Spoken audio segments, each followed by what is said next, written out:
Hello again, everybody, and welcome to another special, thrill-packed edition of the Jim Cornette Experience, where today on the program, who's a bigger liar than Donald Trump? The guy who says Donald Trump isn't a liar. Plus, Chris Jericho celebrates 30 years in wrestling by getting beat up by Uncle Fester, and more botchamania from the Wednesday Night Wars. My God, it's a silent movie at this point. To join me in this dissection and dissertation, Hawaiian Brian, the podcasting lion, the king of the Arcadian Vanguard Podcast Network, Mr. Co-host to you, the proprietor of the French Toast Grab and Go, and the owner of the second largest collection of Jim Cornette wrestling photos in the world, the great Brian Last, everybody. Aloha, Jim. A pleasure to be here once again. I feel pretty good today. Obviously feeling better than anyone who holds the NXT championship.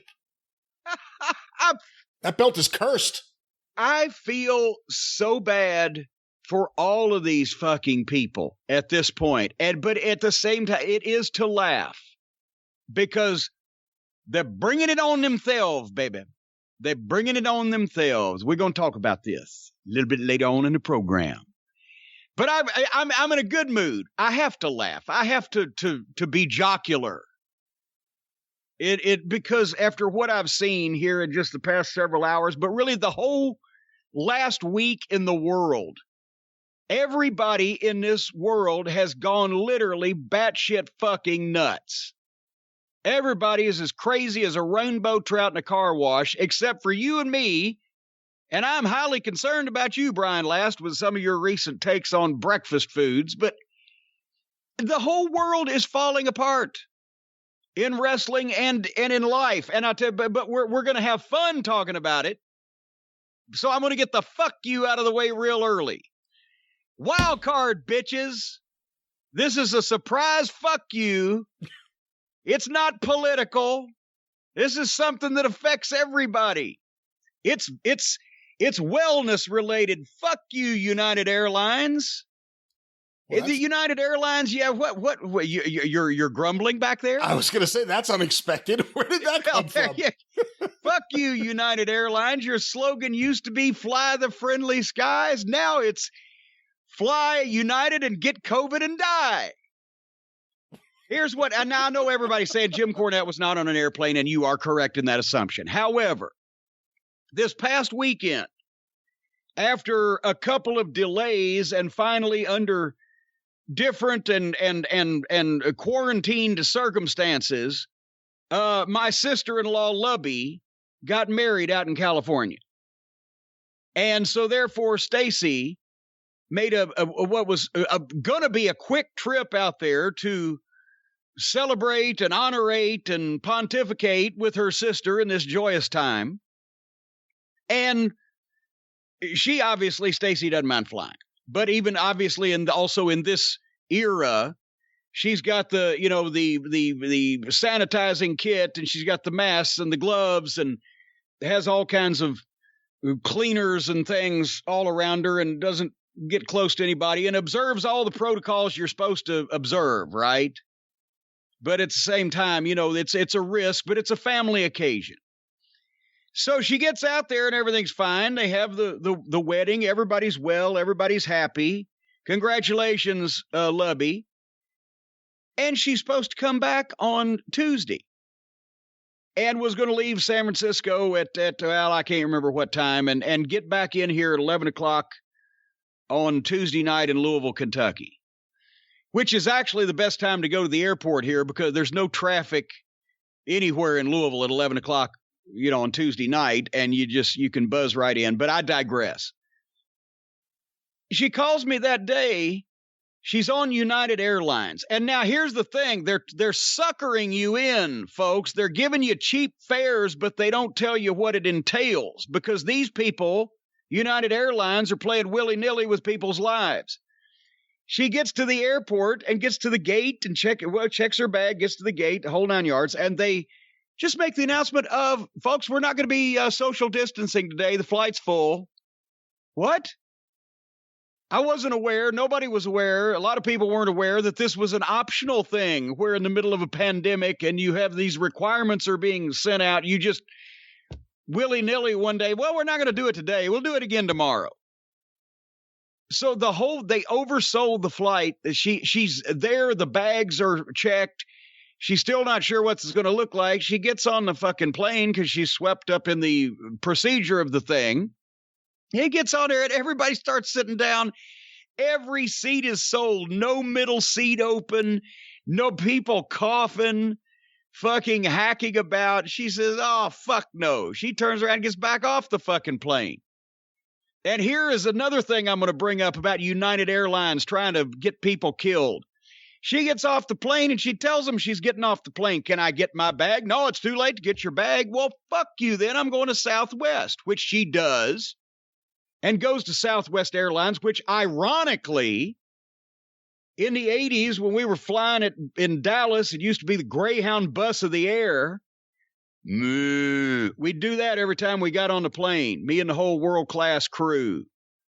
Just cheap, no frills, no service. Now Southwest is the ones got their shit together. They keep the middle seats open. They have the protocols. They're practicing the social distancing. They don't want their passengers to die, United Airlines. Your friendly skies can go fuck themselves. So anyway, they say it's too late to get the bag. Well, she's all right. Well, I'm fucking leaving.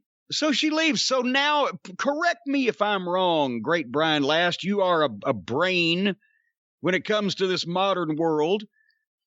Long about after something happened about 20 years ago, aren't you not supposed to keep a bag of somebody's on the plane if that person ain't on the plane to go along with that bag? Isn't there some law against that?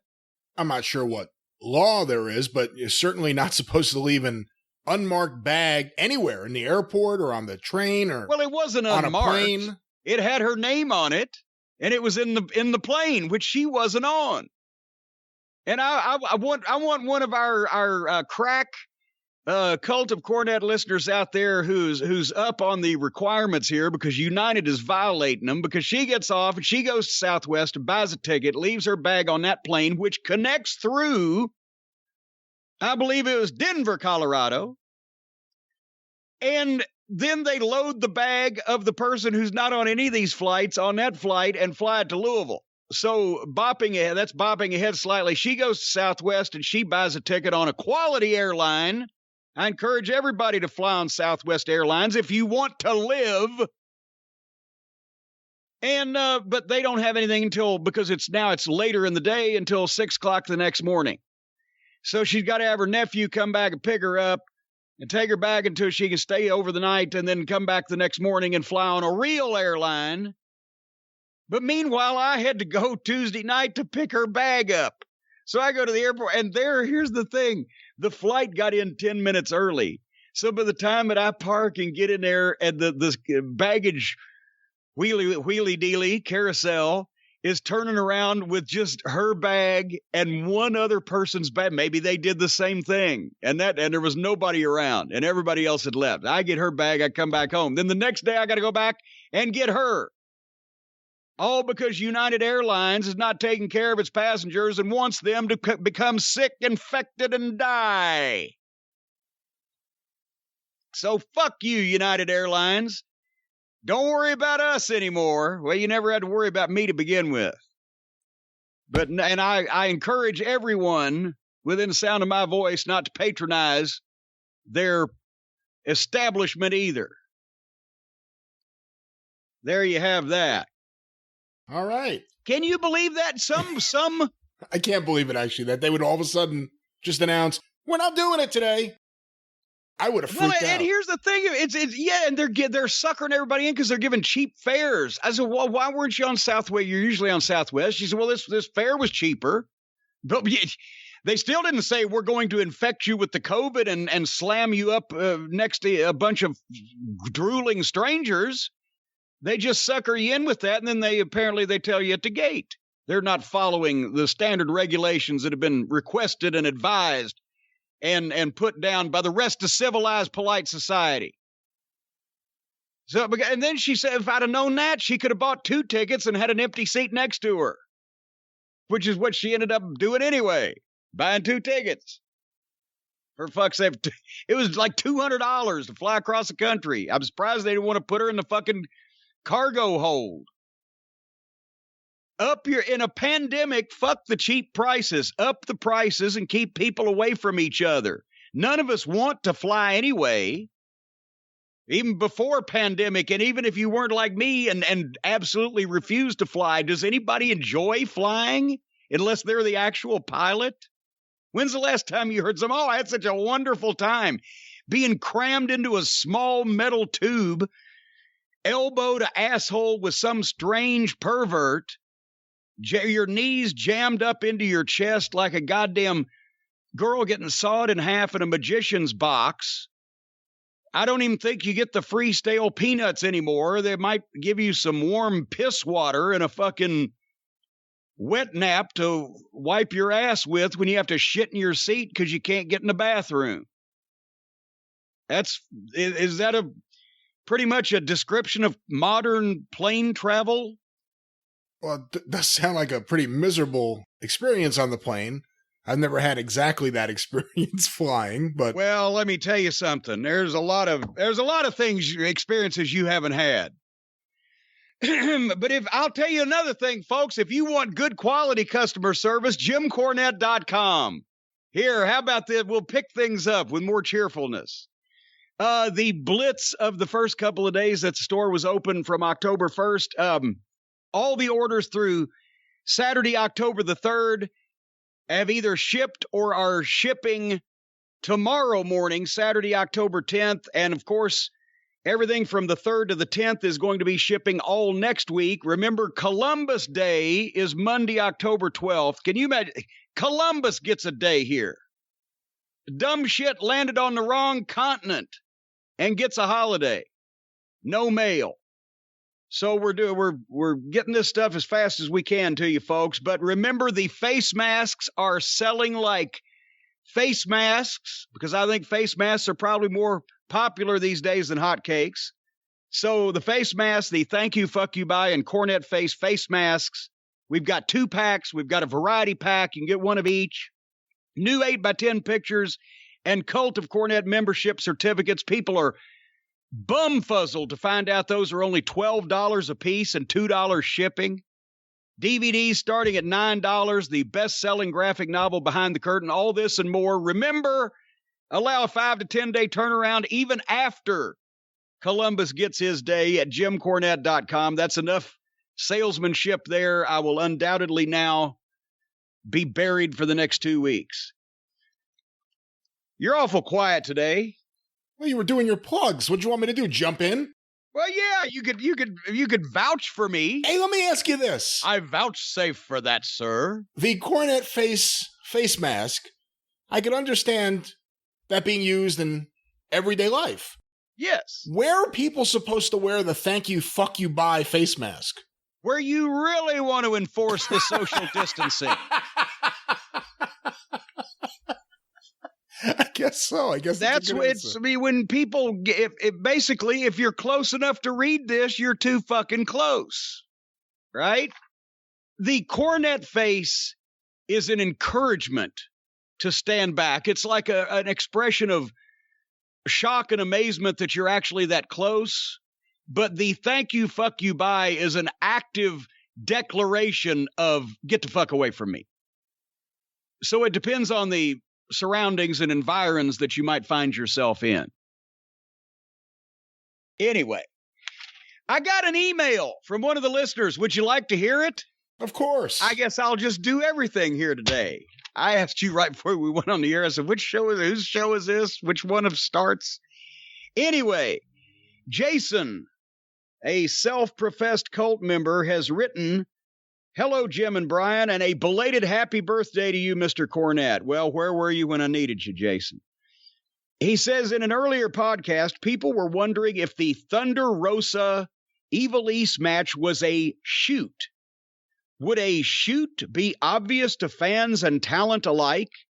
Other than some obvious ones like Shawn Michaels, Vader, and Luger Bruiser Brody. Were there any matches on TV or pay-per-view that were shoots that the fans were unaware of? Remember that famous shoot that Shawn Michaels and Vader had? I wish I remembered that famous shoot. Yeah, that would have been a good one. And also the famous shoot that Luger and Bruiser Brody had that would have also been a good, if only one of them was shooting. Do you remember when Hogan went to WCW in 94? So I guess it would have been maybe Starrcade or maybe early 95. I forget. There was a pay-per-view in Baltimore. And it was Vader versus Hogan in the main event. And the fans there, because Vader was a badass and he had already done UWFI, I think, they thought there was a chance he would shoot on Hogan. And there was a big sign in the crowd, "Shoot, Vader, shoot." Which, of course, didn't happen. Well, and I didn't mean to giggle at Jason's email, and thank you, Jason, because this brings something up, though, because people were saying, oh, the Thunder Rosa and Evil East, it was a shoot. Remember that on Twitter and everything? And he says obvious ones like Shawn Michaels and Vader. Here's the thing. People first have to understand what a shoot is and what a shoot is not. There are instances where there's a lack of cooperation, or guys are getting fucking pissy with each other, or there's a struggle for control of how the match is going to go, or a variety of things we'll talk about, but none of those things were shoots that was meant. Shawn Michaels and Vader wasn't a shoot. Luger and Bruiser Brody wasn't a shoot. Thunder Rosa and Evil East was not a shoot. Michaels and Vader was just a display of unprofessionalism on Shawn Michaels' part. Luger and Brody was a display of unprofessionalism on Brody's part and you might can remember here in a minute when we flesh this out more what he was pissed about than I do at the time. And Evil East and Thunder Rosa was just a disagreement of opinion on the direction of things. It looked like here at a point or two. But there's only two kinds of shoots.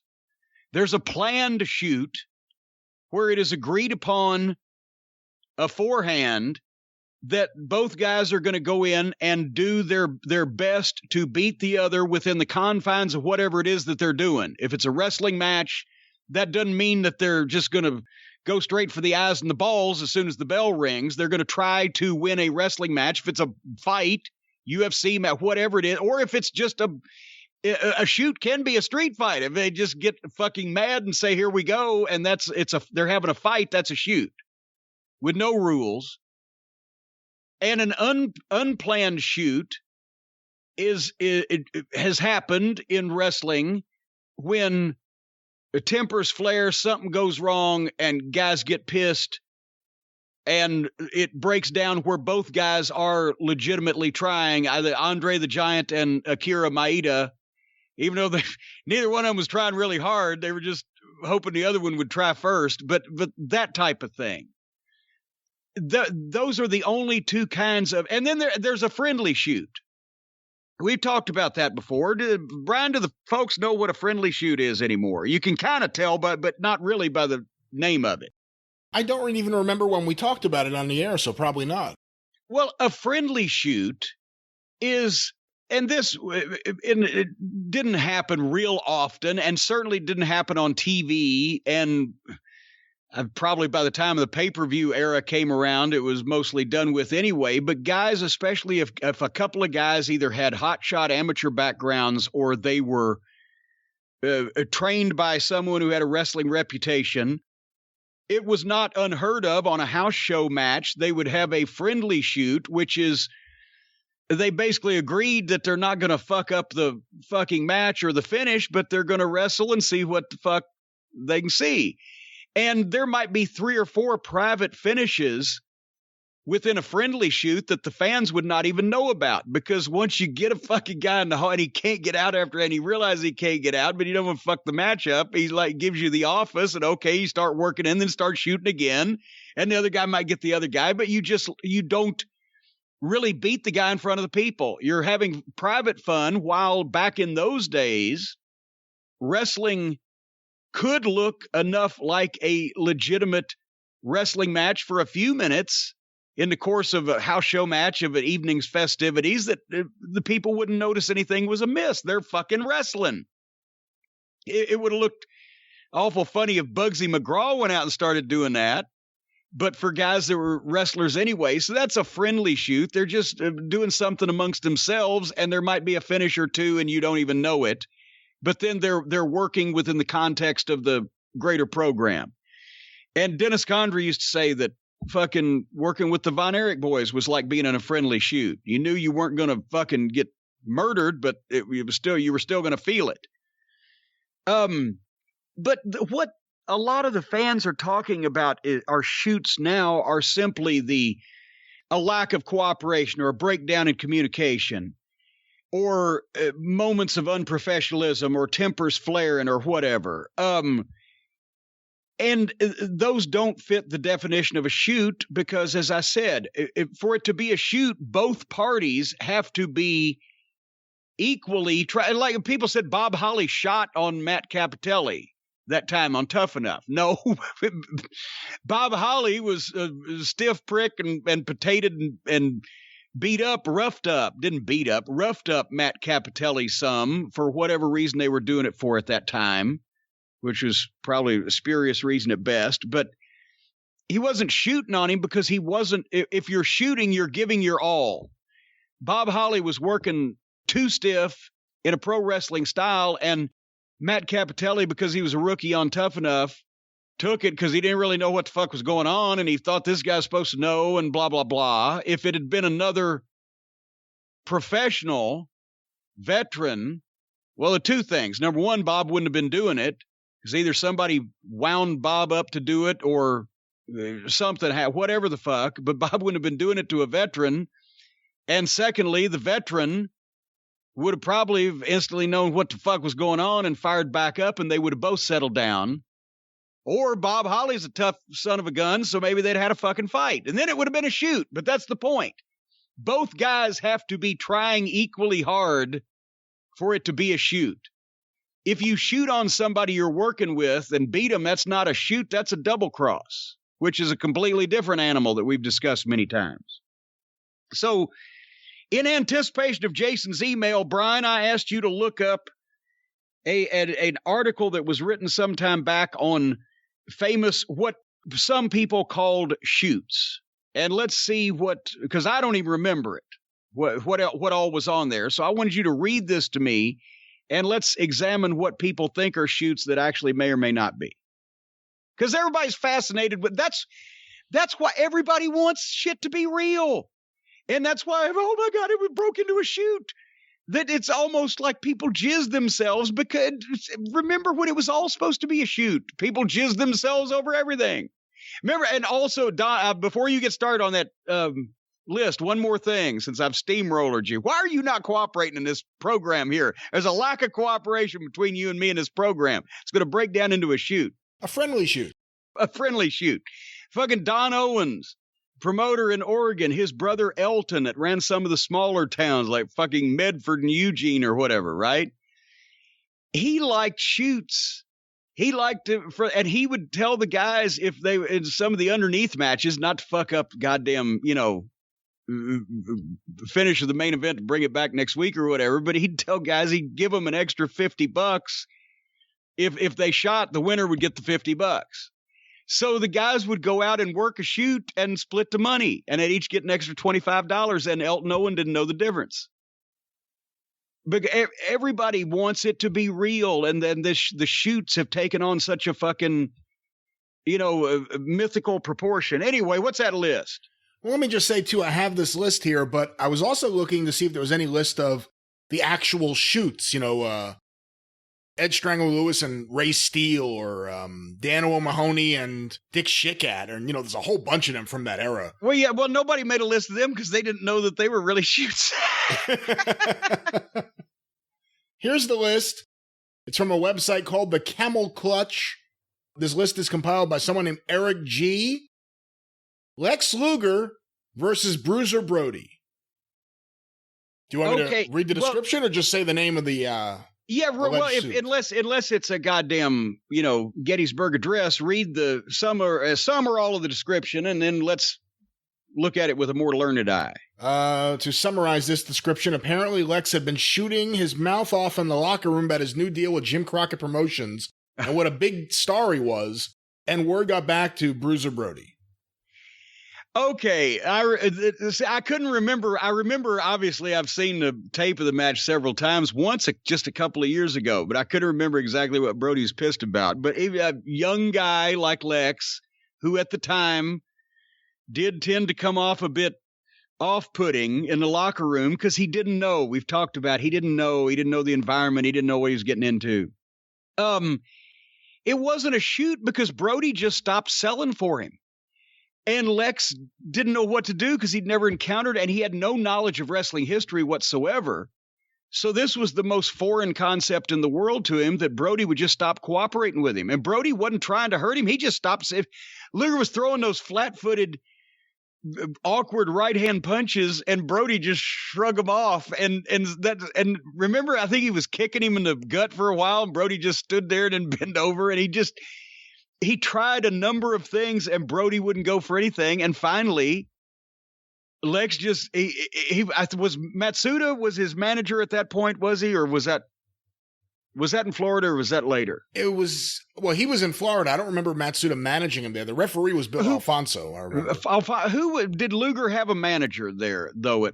Is what I'm asking. I can't remember. But I don't remember if he did there. He had Percy Pringle at one point before that. He was asking somebody. Maybe it was Alfonso. I thought he was asking somebody out of the cage, but you see the tape where Luger is asking, what the fuck's wrong with this guy? What's going on here? I don't understand. And then finally, I guess he didn't know whether Brody was particularly mad at him and going to come after him or not cooperating or whatever the fuck, but he just climbed up on a top rope, climbed over the cage, climbed down to the floor, and fucking left. Luger did. Left the building, not just left the ring. The building. Yeah, left the building. Because, I mean, Lex had a great physique. He couldn't do anything with Bruiser Brody if Bruiser Brody didn't want it done. And if Bruiser Brody was going to suddenly, flip and fucking throttle him, there wasn't anything Lex was going to be able to do about it. But that wasn't a shoot. And Brody was known, when he got pissed, that's the one thing. Brody was great, no doubt about it. And he knew how to get over, especially in Japan, but also in the territories that the booker was favorable to him and put up with his eccentricities. Buck Robley or, in Texas and the places that Brody got over big, he could go in and get over. But he could also be very unprofessional. There's no reason he exposed the business. One time he sat down in Houston. Who was it in Houston he sat down with? Just crossed his legs in the middle of the ring, and the fucking guy was beating on him. And Brody wouldn't registered or even look at him. I'm not sure. I remember when he went the other way in Houston, or maybe it was by the way, I apologize for the noise in the background right now. The gardener. Is that woman mowing her grass again? No, these are my guys. Damn her eyes. These are my guys. They've come early for some reason I can't quite understand. But there was an incident. It was a house show for the Houston office, where it was Bruiser Brody versus Wild Bull Curry, who's in his 60s. And Brody got really rough with him. He wouldn't sell anything, and he started legitimately beating him. Yeah, well, that was what, the late 70s that they put that was Bull Curry's last match in Houston. But that was like when they put the Road Warriors against Bruiser and Crusher in Chicago or in the AWA. You couldn't do that because to be who each of those people were, they couldn't work with the other guy. Because Bull Curry, even though he was 65, he was ageless in Houston. And if that's a dream match of two different eras, but Brody was not going to go for it because of the way the Bull looked then. And even fond memories probably couldn't make up for the size and just the age discrepancy on the part of the fans. It was one of those things where, boy, that looks so good on paper. But yeah, Brody wasn't going, and Bull Curry wasn't going to back down. But anyway, but that's not a shoot. The Luger Brody thing was not a shit. It's unprofessional behavior and one guy just not having a fucking clue how to handle it. What's the next on the list? Strangler Lewis versus Henry Deglaine. And that was a double cross. Yeah. There was nothing shoot about it. They never exchanged one shooting hold. It was a disqualification, as we've talked about at length in the Montreal double cross episodes, available on official YouTube, official Jim Cornette YouTube. They were working until Lewis realized he'd been double-crossed because the referee was in the pocket, and Deglaine pulled the bite gimmick with, who was it? With Dan Koloff in the corner? Now I'm getting older. Anyway, yes, because Dan Koloff was the policeman for, anyway, disqualification, changed the belt without Lewis's prior knowledge, but there was not one shoot hold exchanged in that. It was a double cross. What's next? Bret Hart versus Shawn Michaels. Only in the bathroom in Hartford. That was a shoot. They never had another fucking shoot. And the only people who saw that were the Brooklyn Brawler and fucking Lawler when he came out of the toilet to help break it up. John Tenta versus Koji Katao. That one broke down, didn't it? That one broke down, and Koji Katao quit the wrestling business for a while after that. Yeah, I saw that 3 or 4 years ago, but you probably have a better memory of it than I do because you're more Japanese oriented. But what was it? Just they had pushed Koji Katao to the moon. They thought he was a star. Was he taking liberties or being frivolous at first? Because John Tenta was such a nice guy. Well, they both came out of sumo, I think. Yeah. So there was some legit heat between the two of them. And I think it was more Koji Katao not cooperating with Tenta. And then he got on a mic and announced wrestling was fake. And he left the building. And at least the guy who said wrestling was fake got run out of the ring by the fucking fake wrestler, though. I like John Tenta. He was a nice guy, but that was an unplanned shoot. They were supposed to be working. There was a difference of opinion and some fucking steam, a little steam, between them to begin with, and it broke down and they started kicking the shit out of each other. And then, the one guy fucking said, fuck it. Next on the list, Akira Maeda versus Riki Choshu. The shoot kick. Yeah, that was actually in a 6-man match, I believe, and it was a shoot kick, yeah. Well, then did they have, but they didn't have, he's not saying they had a single match shoot here. That the list is the shoot kick they're talking about or referring to. Yes, that is what this is talking about. Yeah. And which that was Akira Maeda, who started the first version of the UWF in Japan as a shoot style promotion because he was disgruntled. He was both disgruntled and possessed of quite a large ego. He didn't like the Americans. He didn't like the way he was treated in America. He didn't like American style wrestling. He thought it should be all Japanese and more of a shoot. And he was a pain in the ass he was with at one point both All Japan and New Japan, wasn't he? But he was more of a New Japan guy. No, he was just a New Japan guy. He was a New Japan guy. He became disenchanted with a lot of things. He went on tour with the WWF and he was working like opening matches with Rene Goulet and it just didn't work well. But at the same time in Japan, there was the embezzlement scandal, which saw Shinma get ousted from New Japan and also Tiger Mask. Satoru Sayama quit New Japan and he put out a book called Kayfabe. You may remember basically saying wrestling's fake. So the original UWF was Shinma, Tiger Mask, now the Super Tiger, and then Maeda, Fujiwara, Takada, and that whole crew of guys. That's right, the whole shooter group. And it was big in Tokyo, but it did no business anywhere outside of Tokyo. So by, I think... Didn't they do $1 million gate one time in Tokyo itself? Well, the second version of the UWF after the shoot kick. Yeah.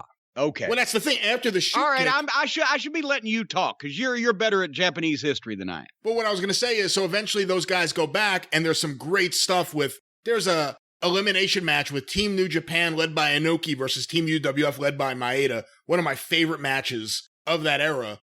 But Maeda and that crew go back to New Japan, and while all this is going on, Riki Choshu and his crew had jumped to All Japan, and then they jumped back.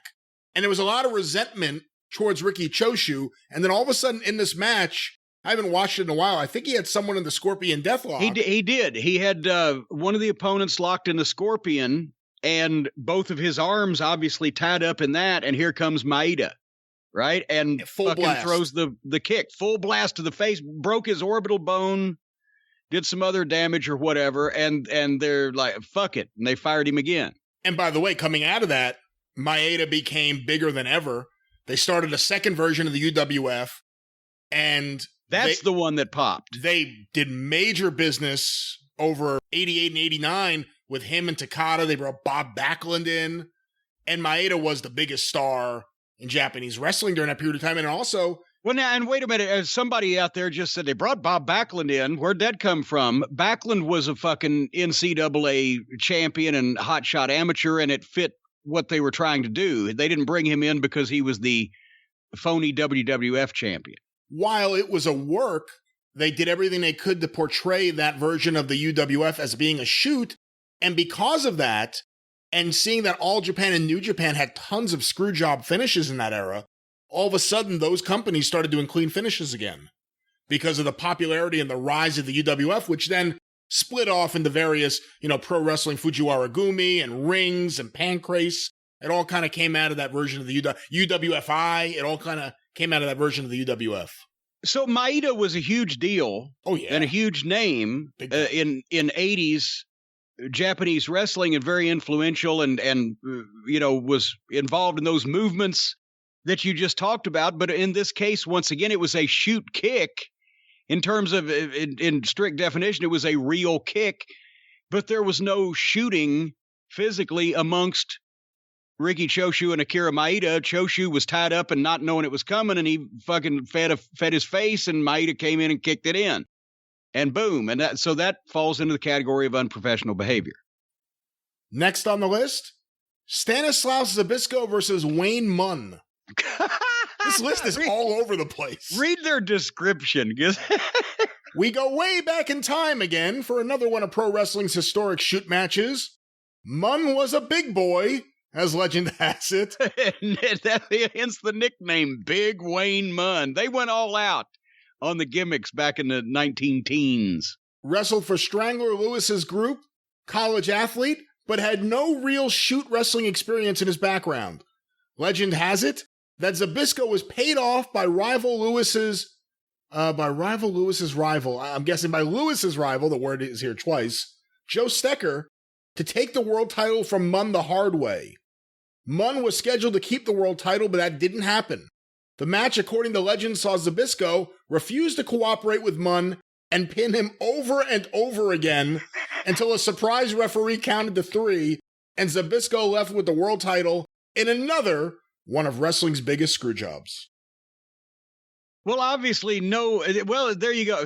Not screw job, but double cross. But since no film exists, we have no idea whether poor old Big Wayne tried to defend himself or not, or whether it was a one-sided shoot. But that was an extended double cross. Normally, a double cross comes when two guys are working with each other and have been working with each other with no incident. So the double crossee doesn't have a problem with leaving himself open, and the double crosser takes advantage of it before the guy knows what's going on. In this case, he just said, fuck it. He just stretched this guy.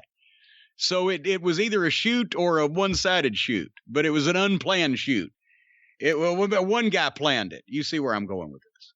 Next on the list, Antonio Inoki versus Muhammad Ali.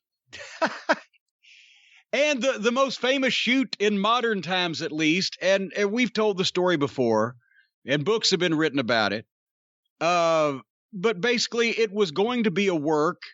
Ali was not rolling in money at the time. He'd spent a lot of money, and he'd been out of boxing from 67 to 70, and then even the purses now with Frazier. When you go back and look at the money they were making at that time, it wasn't like De La Hoya and Floyd Mayweather, blah blah blah. So Inoki had the idea of bringing in people from different fighting disciplines, karate guys and Muay Thai guys and kickboxers and whatever, to have mixed matches and prove that he was the best fighter in the world because he was the top star of New Japan, and that was they were more shoot than Baba, who was traditional NWA style. So he's going to give him $6 million to come over and do the job, which Ali agreed to. And long story short, too late. About 3 or 4 days beforehand, when Ali's people had realized what the fuck, and that this had gotten international publicity, and that, he was still a professional boxer, the most famous one in the world, and this was probably not going to be good, then Ali didn't want to do the job. And then it broke down where Enoki just said, all right, well, then that's what we'll just shoot. And then Ali's people wouldn't go for it unless they had rules that would prevent Enoki from mostly doing anything to Ali, which Enoki had to agree to, or elsewise he would lose face and have to commit Harry Carey and even Harry Carey Jr. over losing the biggest match that he'd ever promoted. So it ended up being a boring 15-round shoot draw that satisfied nobody and took a couple of years probably off of Ali's boxing career and definitely affected his mobility. Every documentary on Ali says that the blood clots he got from the leg kicks from Enoki, because that's all Enoki could do, he couldn't get close enough to get knocked out, and the rules prevented anything else. So Ali's legs were never the same after he was hospitalized with blood clots and hematomas for a couple of days. So that was at first it was a work, but by the time they both went in the ring, they both knew it was going to be a shoot, which is why it sucked, because both of them were scared to lose the match, and neither one of them were allowed to do strictly their fighting discipline where they felt confident. Next on the list, Andre the Giant versus Akira Maida. Well, that one was unplanned, and it was also fucking boring, but it was fascinating. What's it say there? What is their description of it? Yeah, and I wouldn't call that match boring. That one's really uncomfortable to watch. Well, it's I wouldn't say boring. It's not like, see, people think, oh, a shoot, and they're just going to dive in and start swinging and fighting and scratching and gouging. It was uncomfortable and weird, but it wasn't. It was exciting in a slow motion way. I'll say that. The description here says, big can be more inviting than intimidating depending on who you are standing across the ring from. There are mixed opinions of this match over the years, with some claiming that this was a worked shoot. One version is that neither man wanted to lose the match. Another version was that Antonio Inoki booked Andre to teach Maida a lesson. This is more plausible. Maida returned to New Japan Pro Wrestling from the UWF with a ton of heat for mocking the fake New Japan style, fake in quotes. Regardless, Andre showed Maida early that he wasn't playing ball and no-sold Maida. In turn, Maida began kicking him in the legs. Maida wasn't as gutsy to get on the ground with Andre. Antonio Inoki wound up coming out and stopping the match after it came to a standstill long enough. I have to say, we'll talk to Bertrand Hebert about this match. A very uncomfortable match, I find, to watch. And there have been rumors that Andre was drunk or Andre wasn't drunk, but it is late stage Andre. This isn't Andre in 1982 or Andre in 1976. Right. This is late stage Andre and a guy just teeing off on his legs. It was 86. 86, I believe, wasn't it? Yeah. 86. And okay, once again, since you're the memory expert on your Japanese history, did we ever find out the real instigation of why that Andre decided he wasn't going to fucking suffer this fucking guy that day? I don't know if there's a concrete story. There's still a lot of people who have different opinions. Like I said, we'll talk to Bertrand about it because I know he researched it. But I think Andre may have been loaded in the ring and not working with Maida. And Maida, he wasn't going to be embarrassed. He wasn't going to have someone... Well, but here's the thing. Andre was loaded in the ring on more than one occasion. And we say loaded. People had seen Andre drink gallons of alcohol and not be fallen down drunk. Andre had been drinking probably quite heavily, but was still capable of doing what Andre at that point could do if he wanted to do it. And for some reason, he was pissed off. He didn't like Maida. Maida had said something, done something. Somebody told him something, whatever. And he's just not going to fucking cooperate with this guy. And you can see Maida doesn't know exactly what's going on. And then he gets pissed because now this is the in between the time that he had left and formed the first shoot group, and he comes back before he had left again, but he was still trying to keep himself strong because he had already made some noise, and in the people's eyes, he's supposed to be the real deal. And, he's got, and Andre, as you mentioned, was not his 1974 physical self. So it just broke down. And then, as you said, Maida starts fucking full kicking Andre's legs, and it was uncomfortable, and you could hear it. But at the same time, he wasn't going to get anywhere near the fucking giant to be able to grab him. So it was a souped up fucking Ali Enoki. Only the Ali part was being played by a 7-foot fucking 500-pound giant. Sound like Hulk Hogan now. And Maida was doing the Enoki strategy. And I think even if Maida could have gotten him down on the mat, unless he had just kicked him and knocked him out, he couldn't have done anything with him, because I don't even know if somebody like Maida could have submitted a guy like Andre with that much, not only limbs that size, but that much pull strength especially. I mean, I know he was broke down at that point, but they always said that Andre wouldn't have even been a world-class bench presser. He didn't have pushing strength, but he had incredible pull strength. And but that was an unplanned shoot that was stopped before we found out what would fucking happen. And probably everybody in the building was glad that it was over. Next match on the list, Antonio Inoki versus the Great Antonio. Well, this was another one-sided shoot. Oh, my God. We should do a show on the Great Antonio. As a matter of fact, let's plug that now. We said we're going to talk to Bertrand Ebert, who wrote, along with Pat LaPrade, the Andre the Giant biography. That's next week on The Experience. We're going to have a palate cleanser of some classic wrestling knowledge. But that'll be next week on The Experience. Bertrand Ebert on Andre. But the Great Antonio was a goddamn weirdo. I got one of those personalities. He was like a giant Prince Mongo of Memphis for the fans in Memphis from the 70s and 80s. He was this weirdo street guy sometimes, 6'6" or whatever, 400 pounds, huge belly, long hair and braids and a long beard, and wore the weird outfits, and was some kind of Eastern European or Slovakian heritage, and just had this gimmick that he was in and out of wrestling, especially in the Montreal area, late 50s, early 60s into maybe the early 70s, on and off, but not steady.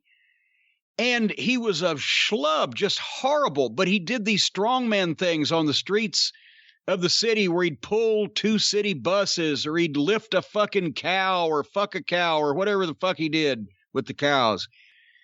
And, you would see, remember when Wrestling Monthly was taken over by the French-Canadian publisher in Montreal, that's the only time he ever got any magazine publicity, the Great Antonio. I will say this, going through the Wrestling News, Wrestling Review files I now have, there's a massive folder on the Great Antonio. Yeah. Because he did lots of strongman stuff. Like, did he pull a bus with his teeth? Was that what he did? Oh, yeah. That he'd pull a bus with his teeth, or he'd put the rope would be braided into his hair, and he'd pull it that way. I mean, the guy was a freak, and I think he died not too many years ago, sleeping on the fucking streets in Montreal as a street person, homeless, whatever. But anyway, as to relates to this story, because he was a big freak, they brought him to Japan. What year was that? Does it have the date? Let me see. It has it as 77. So that was right about the time, as a matter of fact, they brought the McGuire twins for that one time to Japan also. No, that was earlier. That was the early 70s when Enoki first started his company. Anyway, I digress. they bring the big schlub over to Japan, and he's got such an incredible gimmick, and those little Japanese people are scared of him. He's like a big, giant, fat bruiser Brody. You can see where you would try to make money with this guy in Japan, but apparently what happened was they brought him in. I read a deal on this a while back also, the results from Japan for that era. They brought him in and put him over guys 2 and 3 and 4 and 5 at a time in handicap matches for almost the whole tour, and then booked him a time or two with Enoki in singles, I guess, to get Enoki the win over this monster that had been beating up, multiple people in the same match over the whole tour. Was that their first match, or had they had one before? Read the description. Here's the description. This is a YouTube classic, although the 1977 match itself is pretty terrible, as most shoots usually are. This was the typical Enoki freak show, with Enoki being promoted against a strongman champion. The great Antonio completely no-sold an Enoki kick, which was where things got real quick. Antonio mocked Enoki and proceeded to take liberties with Enoki and punch him in the back of the head. Enoki gets annoyed, and this is where things get real. Enoki took the best the great Antonio had to offer until Enoki just went to town and kicked the crap out of the great Antonio. There have been different versions of what exactly happened, with some saying Enoki was a bully, but an objective eye can see different when you watch the match. Well, yeah, when you watch it, I guess since they say it's on YouTube, maybe everybody can look it up. The great Antonio against Antonio Enoki. You can see frustration on Enoki's part because this guy it's almost impossible to do anything with him. But also at the same time, you see that he did no-sell because Antonio's trying to do his gimmick, right? Like he's been doing, I guess, the guy probably wasn't very bright. I don't know if anybody smartened him up or not. I don't mean that wrestling's a work, but I mean exactly what his position there was. And he bowed up on Enoki. I can understand him beating up the job guys. That was to get him ready for the boss. But he bows up on Enoki and doesn't want to sell for him. He's going to be the great Antonio. And Antonio Enoki showed him which one was the great one. And, he just took him down and just kicked him in the face and just beat the piss out of him and pretty much left him laying there, didn't he? And yeah. He was bleeding and fucking selling. And Enoki's like, fucking washed his hands of him. So, yeah, that was an unplanned shoot that became more of a one-sided shoot, even though Antonio was trying. Next on the list, the mass transit incident. When New Jack, and we won't even go into detail on this, everybody that knows it, and people that don't can look it up, but New Jack on an ECW show, the Gangstas are put in a match with Mass Transit, this big fat kid that they later found out was 16 years old, and some other guy, I can't remember who his partner was. And apparently what happened was that this guy had been driven there by a couple of his friends, and he came in because he was like over 6 feet tall and 350 pounds, and he said he was over 18, and he said he was a wrestler, and they booked him to do a job for the Gangstas. And then he goes up to New Jack, who I believe on the Dark Side of the Ring episode admitted that he was high as fuck on cocaine and told Jack he wanted to get a bunch of shit in because it was his hometown. And I think his dad was out there and also, he was going to get some color. And Jack said, I'll do it for you. And Jack took what was it, an X-Acto knife? I believe so, yeah. An X-Acto knife and got the kid's color for him. And colored the whole fucking building. Kid almost bled out and the lawsuits and all that stuff. But that wasn't a shoot. That was the classic definition of unprofessional behavior. One guy was working and the other guy was taking an X-Acto knife to his fucking face. But that was not a shoot in any definition of the word shoot. And finally, Wendy Richter versus the Spider Lady. That was a double cross with a really awkward afterbirth. People have heard, I'm sure they've watched some of the network documentaries or whatever and heard one or two or three or four different sides of it. But according to the most commonly held view of everything, Wendy Richter didn't want to sign a contract with Vince after Moolah had put the belt on Wendy, and Wendy was going to be the female Hulk Hogan. And so since she didn't sign the contract, and whatever heat that she had gotten with the office, I don't know anything about it, wasn't there. But somehow they apparently decided, and in this situation also, and maybe we ought to research this sometime. I don't know if they actually came to her and said, okay, Wendy, we need you to drop the belt, because why wouldn't they have, or would she have, or did they believe she would say, fuck you? Or did she say, fuck you? That I don't think that's ever been brought up, because going to the double cross is not usually the first avenue of attack. Well, the other thing too is there was someone else on TV for a few weeks named the Spider Lady, and then Wendy always said that she didn't realize it was Moolah. In the match, Moolah all of a sudden was the Spider Lady there, and it was clear that it was little old Moolah. Yeah, in the outfit with the mask on, and she trained Wendy Richter, and Wendy Richter didn't know all of a sudden it was her. Well, no, see, that's another thing, but that's after the fact. After the fact, Wendy has said she didn't know it was Moolah, but there's no way you couldn't know it was Moolah. But who was the Spider Lady? The real one? Was it Judy Martin or somebody else? I don't remember. I mean, it was someone in the Moolah camp. So there's only so many people it could be. Or I don't know. But anyway, yes, somebody else had been the Spider Lady. And then all of a sudden it's Moolah in the ring, and they work and they have a match. But then, see, that could be covered easily by whoever. If they wanted to do a double cross, they would have told Wendy, fuck, old fucking Spider Lady is sick or has the sour belches or whatever. Moolah's here. She's going to fill in. Just work with her like it's a Spider Lady, and hopefully nobody will notice. That could have been that easy. I don't know why Wendy would tell the story afterwards, unless when she got back in the good graces, maybe that's part of the story they wanted to tell, which was more the way they wanted to tell it. I don't know. But anyway, they had a fucking match, and then Moolah cinches up on a small package, but Wendy still kicks out, but the referee still counted 3. That is the match that I referenced and the finish I referenced when we were talking about Michaels and Hart in Montreal. And, you know, I said, you can't just have Michaels small package Bret Hart, because Bret will kick out and kick the shit out of him. Because if Wendy kicked out of Moolah's small package, I was pretty sure that fucking Bret could kick out of Shawn's. But anyway, that's what happened. They double-crossed Wendy, but it wasn't a shoot match. It was just a double-cross on the finish. And then Wendy, you could tell wasn't expecting that, because that's when things got really funky. I mean, it wasn't the greatest match you've ever seen to begin with, but it was kind of a normal match for them.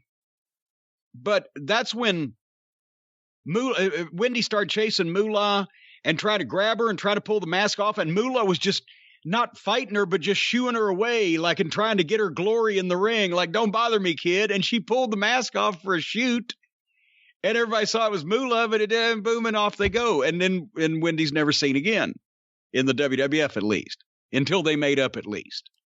So that wasn't a shoot. That was a double cross, and it was awkward as fuck. Any other shoots you can think of off the top of your head? Oh, God. How about Bill Watts and Korstia Korchenko? What would you rank that as? What? You know, I forgot about, they had a fucking issue. What happened there? You know more about that than I do, I don't you? remember exactly what happened off the top of my head, but Korchenko, who was one of the worst wrestlers of all time, and he had been there a few years earlier briefly as Vladik Smirnov. In 1986, they do the legendary angle where the Russians, the Koloffs, and Korchenko with their manager Eddie Gilbert attack Bill Watts. One of the great moments of Jim Ross's announcing career. They're putting the flag on the cowboy. It's a big deal.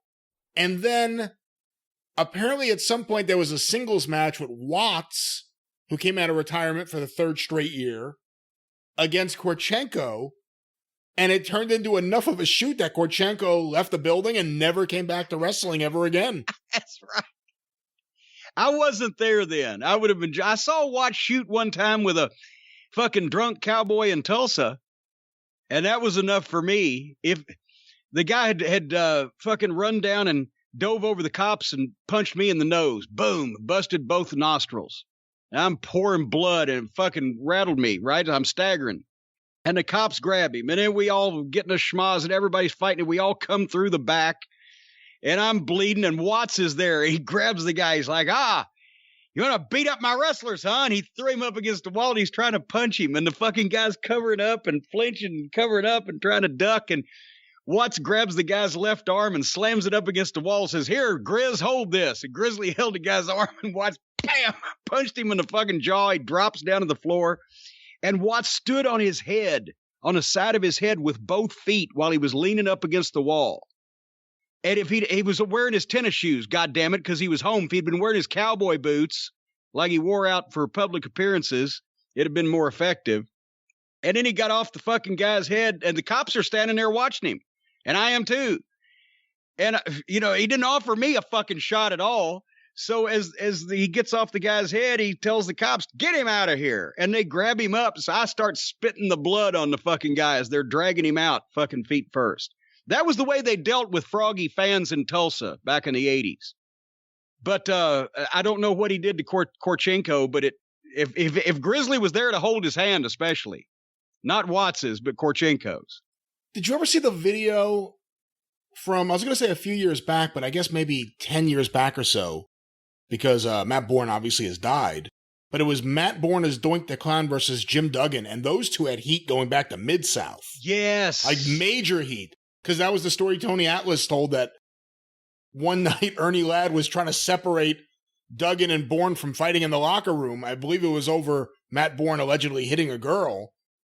And Ernie Ladd's knees went out on him. And he's, Tony Atlas, separate these two. Help me out. And he was falling to the ground, like melting. And they had a match. Someone booked them against each other. And they're much older now. Maybe in let's say somewhere between 2005, 2010. Yeah, it was an independent show. Yeah. And it broke down to the point where Bourne wouldn't get back in the ring. And Bourne was no slouch. He was a pretty tough guy. And Duggan had his fist cocked, and he was in the ring ready to fight. That was real. They hated each other. And that was after Duggan had cancer and was 50 years. Well, okay, if it was 2005, Duggan would have been 50, probably. So, yeah, then they're about even. If it had been 1984 Duggan, Matt Bourne would have had to bring his father and several other relatives with him. Anyway, you know what the moral of this whole story is? No. You never know what's a shoot. You never know what's a work. You never know what's a double cross. The best thing to do, Brian, bet on everything. Just bet on everything. Bet somebody's going to win everything. Folks, go to MyBookie and bet on everything because it's winning season. Unless you've been living under a rock, they're playing sports again. Whether they're in bubbles or in oxygen tanks or whatever, or an iron lung, whatever they are, they're playing sports, and you can bet on them at MyBookie. It's more exciting when you got some money on it, especially if you think you're going to win. And regardless of whether you've been betting for years or you're going to play for the first time, MyBookie's your best bet this season with the biggest online selection of bets and props. Props and bets. I love those bets and props. And it's easy to win and easy to withdraw your cash. They got a $100,000 super contest for only a $10 entry, and they're giving away $5,000 in cash prizes every 4 weeks. You'd be crazy not to take advantage of this with that kind of potential return on your investment, especially with the way the stock market has been this year. And you too can sign up at MyBookie. Just use the promo code JCE. And you'll get a 100% deposit match all the way up to $1,000. That means if you put $100 in, they're going to give you another $100 absolutely free. An easy way to jumpstart things. Folks, you're going to retire off of this. NFL, NBA, MLB, all the other initials. They've got it all on tap, and it's never too late to get started on your winning season at MyBookie. Do they have a place at MyBookie, a special section, Brian, where you can bet on what the next wrestling match that turns into a shoot will be? I wish they did. I wish wrestling had shoots, and I wish there was a place to bet on them. They just look like shoots now. Awkward, klutzy, and uncooperative. They don't have the injuries are a shoot now. The injuries are all shoots. Yeah, we got that. Oh, God damn it. Anyway, I bet Mike Pence is one of those fucking people that doesn't even have a goddamn hair on his balls. He was born completely slick. He's not in need of any manscaping. Look, the fake hair that he got on his head, that's probably fake too. It was painted gray. It was painted on. That's why they couldn't feel the fly. But folks, I'll tell you what, if you've got a crop of crops growing in your crotch, then you need the folks at Manscaped. And our friends at Manscaped now have the Crop Care Kit, which is a formulation designed to give you A+ balls. I'm talking about the Crop Preserver Ball Deodorant, the Crop Reviver Ball Toner. It's a spray-on with aloe vera and hazel extracts. Good Lord, your balls will be happy as pigs in manure. Crop Cleanser Body Wash. You can also use it on your hair, regardless of where that hair is on your body. The Crop Mop Ball Wipes. Always be prepared when opportunity strikes. A Foot Duster Foot Deodorant, which is a free gift in the Crop Care Kit. And the best trimmer for your butt, balls, body, and even your noggin, the Lawnmower 3.0. I've talked about the backlight. I've talked of the LED light that backlights all those hairs so you can mow them down. My God, they look like they're just oak trees falling down, but also it's waterproof. You can do it in the shower. Folks, you can get 20% off and free shipping at manscaped.com on the Crop Care Kit or site-wide with the code JCE. Manscaped.com. The code JCE, 20% off and free shipping. You know what they say, Brian? Add some swag to your saggy bag. Do you say that? I don't say that. I was going to say, who says that? I've heard people say that. Who? Well, I don't know their names. They were just walking down the street talking about swagging their saggy bags. So two people were just walking down the street talking about this, and you're walking by eavesdropping? I was eavesdropping. You sure it wasn't in the post office? This conversation? Well, they mentioned, no, because that Bree doesn't manscape. I haven't even discussed Bree's personal grooming habits, and that's neither here nor there. But no, they were walking out. I heard manscape, the word manscaped. And that's what caused it. Was right out in front of the post office, as a matter of fact, now that I think about it, because that's the only place I go. But they were talking, one was talking about how he was so hairy, and the other one was talking about adding swag to his saggy bag. That's my story, and I'm sticking to it. How old were these gentlemen? You were talking about? Well, they work at that breakfast place I was telling you about. They're breakfast providers. And they probably north of 40, 42 years old apiece. I believe one was an egg monger and the other was the bacon maker. Okay. Anyway, did we mention that next week on the Jim Cornette Experience, Bertrand Hebert on Andre the Giant, we talked about that, and potentially the Great Antonio. And this coming week on the drive-thru, which will be out this coming Monday, the normal day, we want suggestions. Not only will we answer the Cult of Cornette questions, the queries that have been sent in with bated breath. I hate queries with bated breath.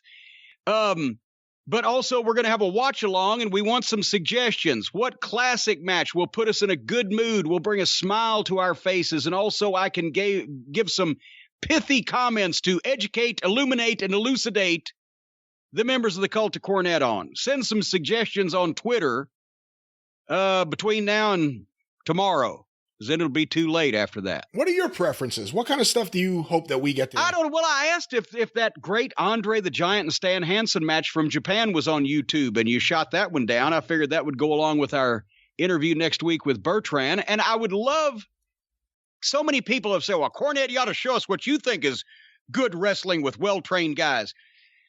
The OVW catalog has some great matches, and the WWE sits on it, and you see something every once in a while, and it's generally not the real good stuff. It's just the stuff with Orton and Cena and Batista, but when they were green. But my favorite OVW match of all time, probably, we did the whole show on this, was the Loser Leave Town match between Doug Basham and the Damager.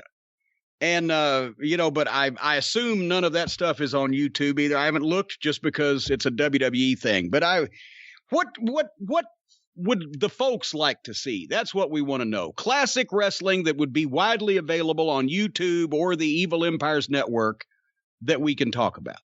One of these days, I would like us to do some stuff from the Chicago Wrestling Archive, like Lou Thez versus Buddy Rogers. Ooh, that would be cool also. Yeah, because that stuff's great. And I think it would open a lot of people's eyes to what wrestling was in the 50s, that it may not be what you envisioned, as slow-paced as you thought it would be. But there was actually a lot of really great action-packed matches. Well, yeah, and you also get a chance to see, especially with a guy like Rogers, you get a chance to see how spots started, how they were invented, what they first looked like, and what context they were used in, and how guys in the modern times have lost the context and just do things because they don't know how they were originated. Now when anybody drops down, like you're doing a crisscross back and forth across the ring with the other guy, and somebody drops down, the other guy just jumps right over them, and then they continue on. Why did the guy drop down? Well, it was one of two reasons. Either he dropped down to avoid something that the guy was doing coming at him, or he dropped down to try to cut the guy's legs out from under him as he was running. So when that spot was new back in the 50s, you would either see the guy lunge and the other guy drop, and the guy lunge and his momentum carried him over him and he hit the ropes on the other side, or you would see the guy try to cut the guy's legs out and the guy would jump over just in the nick of time and do the same thing. And now it's just, I'll drop down, you jump over. They don't know why. So those old matches are great for understanding why some of these things that you see in a lot of matches, but don't necessarily make any fucking sense the way they're presented, how they made sense at the start. Does that make sense? It makes sense. I mean, there's some good matches, too, from that era from Chicago. I think Carpentier and Thez is up online. And, I mean, every big star from that era. Well, now, Carpentier was not exactly on your all-time list of polished workers, but it was interesting to see the acrobatics at that point and how they could be integrated into an actual contest, because Thez was going to brook, as he said in his autobiography, no foolishness. Well, the other thing about that specific match is it's an NWA World title change, which led to Carpentier defending the title in various places, and then all of a sudden the NWA decided it wasn't a title change, but that led to the formation of the WWA.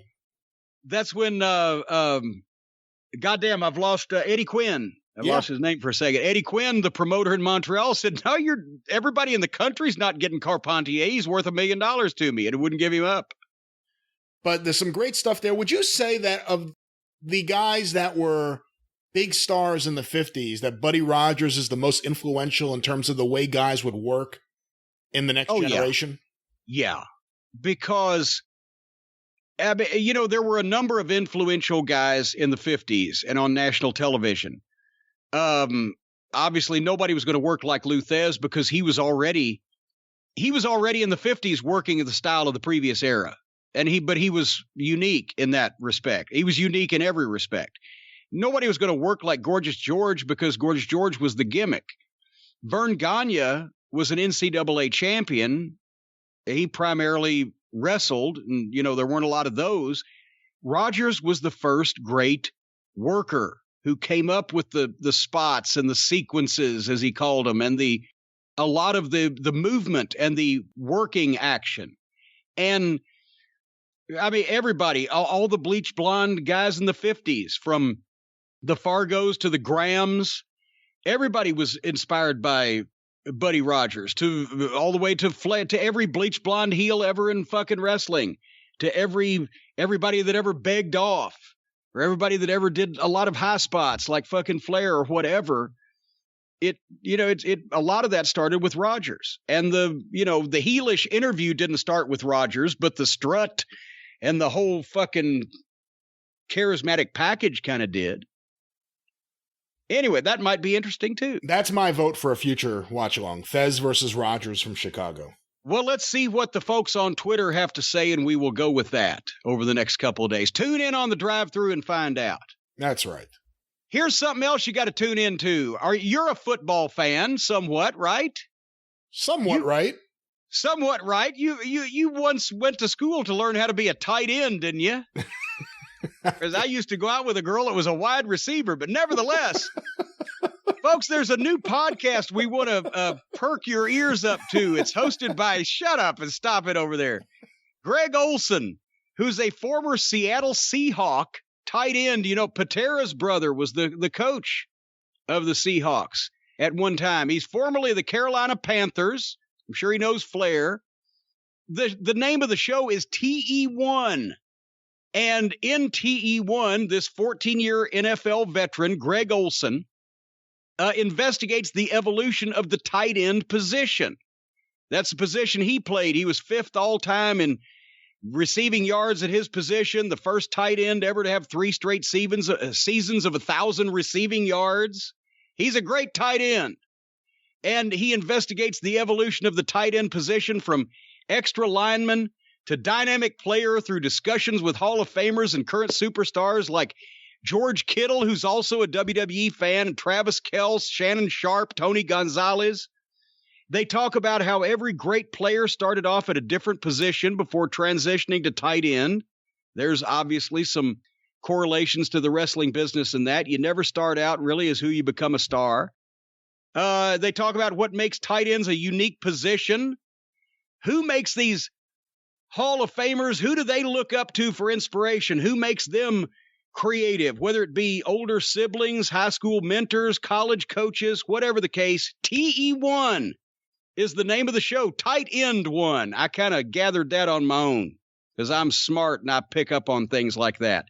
TE1 with Greg Olson is available on Apple Podcasts, Spotify, or wherever you get your podcasts. If you're listening to this, you can listen to TE1 with Greg Olson. I got to start watching football one of these days. It sounds like these tight ends are nobody to mess around with.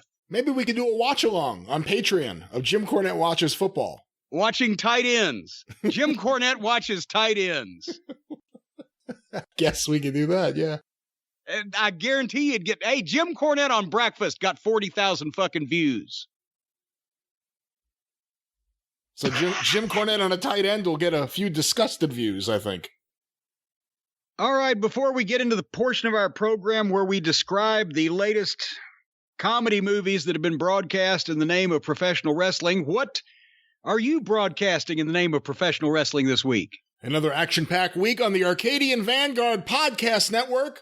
Get information about all shows on Twitter, @Superpodcast, or on Facebook, facebook.com/Arcadian Vanguard. And on the topic of Twitter, I want to make a quick mention here. We've created a new Twitter account for the Wrestling News Archives, with more to come in 2021.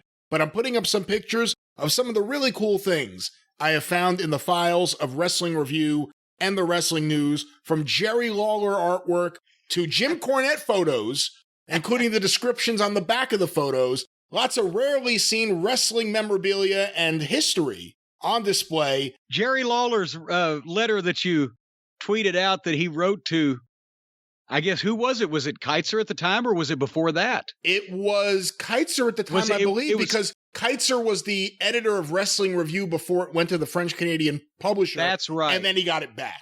That's right. But anyway, it was Lawler's letter saying, well, I've decided to give up radio and go into wrestling full time. Yeah. It's really cool stuff. The Twitter account is @WrestlingNewsAV. AV for Arcadian Vanguard, of course. @WrestlingNewsAV. Check it out. There's some cool stuff up with more stuff that will be added in the days and weeks to come. Want to make mention of the Mid-South Wrestling Television Review Podcast with myself and Mike Mills. We are reviewing week by week Mid-South Wrestling Television, shedding light on a lot of the interesting things happening in that territory. We are right now in what some people consider the dark period of Mid-South Wrestling, the fall of 1983, the end of the summer and the early fall, where you could tell Bill Watts is trying to figure things out, because before he makes this deal that we all know about with Jerry Jarrett, the big talent trade, which would lead to Jim Cornette, amongst many others, coming into Mid-South. He's bringing in talent from Georgia. The Road Warriors have made their debut on Mid-South TV. Of course, there's a long relationship between Ole Anderson and Bill Watts. Ole bought Bill Watts' 10% in 1982, and there's been a relationship, one of the few offices that has a good relationship with Ole Anderson at this point in time in 1983. But hear more about that and so much more at midsouthpod.com, or available wherever you find your favorite podcast. And on that note, real quick, Jim, I want to mention, got an important update here from Mike Mills. He texted it to me. Let me read this to you. Oh, wait a minute. Breaking news. Breaking news. Don't listen to Jimmy on this one. Biscuits and gravy is the drizzling shits. Hey! Sausage biscuit is good. Actually, I love a good sausage biscuit, but that sloppy drizzling shits gravy on biscuits can fuck all the way off. Oh, come on. All right, Mike Mills, I was always on your side, but this is a bridge too far. And you could say whatever you want about me. He's from New Orleans. He knows good food. Well, but New Orleans is a whole different kind of food. And they don't do biscuits and gravy like they do in Tennessee. Well, just another important voice. Stop mocking me! Another important voice weighing in on the biscuits and gravy controversy. Yeah. That's been playing out. One thing I got to say to Mike Mills. Who the hell do you think you are? Yeah. Well, he'll answer that, I'm sure, next week with a text message. But also want to make mention of Pro Wrestling Spotlight Then and Now, where we review John Arezzi's landmark radio show. We are right now in July of 1990. There's a lot of interesting things happening that we're reviewing the original audio of as it was going down. While the NWA is burning in flames, the World Wrestling Federation has brought in the Road Warriors, Kerry Von Erich, the return of Sergeant Slaughter, and the parasailing accident of Brutus Beefcake. A lot of interesting things happening in the world of wrestling in the summer of 1990. Hear the wrestling news as it happened, as well as all the interviews with amazing guests that were on the show, like Ricky the Dragon Steamboat, Big John Studd, and so much more, at pwspod.com, are available wherever you find your favorite podcasts. And don't forget, you can hear complete original broadcast uncut at patreon.com/Arezzi. And of course, the 605 Superpodcast, the Mothership! Oh, God. You just can't stop. Go through the archive today at 605pod.com. Of course, the show is available wherever you find your favorite podcast. I feel very confident in saying the next episode will blow your minds. And it is in production right now. Instead of your ears? I'll blow your ears, I'll blow their minds. Well, mine's ears, it's all the same as long as you get blown. Son of a bitch. Who the hell is this? Fuck off! The 605 Superpodcast, the Mothership! It's not the same when you do it. No! It's really not. I don't have the charm, the southern charm that you do when you curse people out. You just sound like one of them Yankee New Yorkers. Go, hey, fuck you. Who the fuck do you think you're talking to? Well, fuck me, fuck you. You sound like Dennis. Well, New York, New Jersey, whichever. Anyway. The Wednesday Night Wars. What the fuck did we see? I don't know whether the rest of the world is caught up with the wrestling business being nuts or the wrestling business is reflecting the rest of the world, but everybody's fucking nuts. I've come to that conclusion. Everybody is fucking nuts. NXT, remember, 2 weeks ago, was it? I said NXT was the best television program that I had seen in a while from anybody. Just 2 short weeks ago, wasn't it? It was either 2 or 3 weeks ago. I forget, but yeah. Okay. This was I'm trying to get into this. October 7th, NXT, they opened up with a guy who I have raved about, right? Tommaso Ciampa. I said, fuck, his matches are good. He knows how to work who he is. His work has been great. He's a physical beast. I love the beard, the gimmick, the attitude, the whole night, the promos. Tommaso Ciampa against Kushida. In the vein of the historic Stone Cold Steve Austin versus Taka Michinoku contest that went 3 segments on Raw in some people's goddamn feverish Welsh rarebit dreams. Did Kushida come in the ring in the same outfit that he was wearing that morning when he was delivering newspapers? He always wears the Marty McFly outfit. That's his gimmick. No, he was in a goddamn, remember he was in this colorful, looked like a gladiator skirt with all kinds of colors all over it just a couple of weeks ago when I said he looks like he fucking just came off his job as a house painter. It was all slick and colorful, and now he's wearing jeans and a fucking, I don't know what the fuck. He dresses like Marty McFly when he first went back in time and he was wearing the vest and everything else. Well, I don't know why he's doing that, and he should quit immediately. Marty McFly wants his wardrobe back. Sometimes I watch this show, I wish I can go back to 1955. And watch Buddy Rogers and Lou Thesz in Chicago. That's right. Here's what I saw. For the first 20 minutes of this program, either they give you a 20-minute girls match or they give you a 20-minute match that ought to last 4. I saw a Japanese child taking down, riding, beating up, and making look foolish like a putz Tommaso Ciampa, one of the biggest single stars or best single stars they've got on the program for the first 2 minutes of the match. And then finally Ciampa takes over, but if it was a one-sided 5 minutes, okay, or if Ciampa had a top guy to go 20 minutes, okay. But this was too long, too competitive, and too bleh. And they went through a break, and they came back, and there was more Kushida kicking the shit out of Ciampa, and then stomped the shit out of Ciampa, and then double wrist locked him. And then here comes the Velveteen Dream in. Comes off the top rope, and guess who he hit? Ciampa! By mistake. And then Kushida beats the shit out of Velveteen Dream and ran him off. He scurried and scampered off. He is selling like he's going to the electric chair. Somebody must have told you, your job is on the line unless you just put everything you've got into it. And they left Tommaso Ciampa in the ring selling his fucking arm, and he's the winner by disqualification because Dream accidentally hit him when he was trying to hit Kushida. So Tommaso Ciampa, one of their stars, went 20 minutes with a small child, had the shit kicked out of him, was in a submission hold when the other guy came in and accidentally hit him by mistake. And then the child ran the other heel off. And I just wrote 2 words, good God. Good God. Here, hold on. I'm doing this one. You don't have to rip it now. Kushida's a very talented wrestler. Why do you call him a child? Because he's...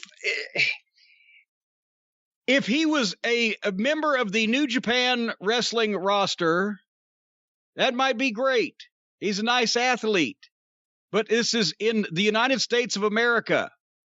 I'm not being racist when I say that a guy that's 5'6", that doesn't weigh 190 pounds, that does no discernible promo in English that we have been allowed to hear, that you could halfway understand, and looks like 16 other guys that we see on these programs, is not going to be a star the level of an individual like Tommaso Ciampa.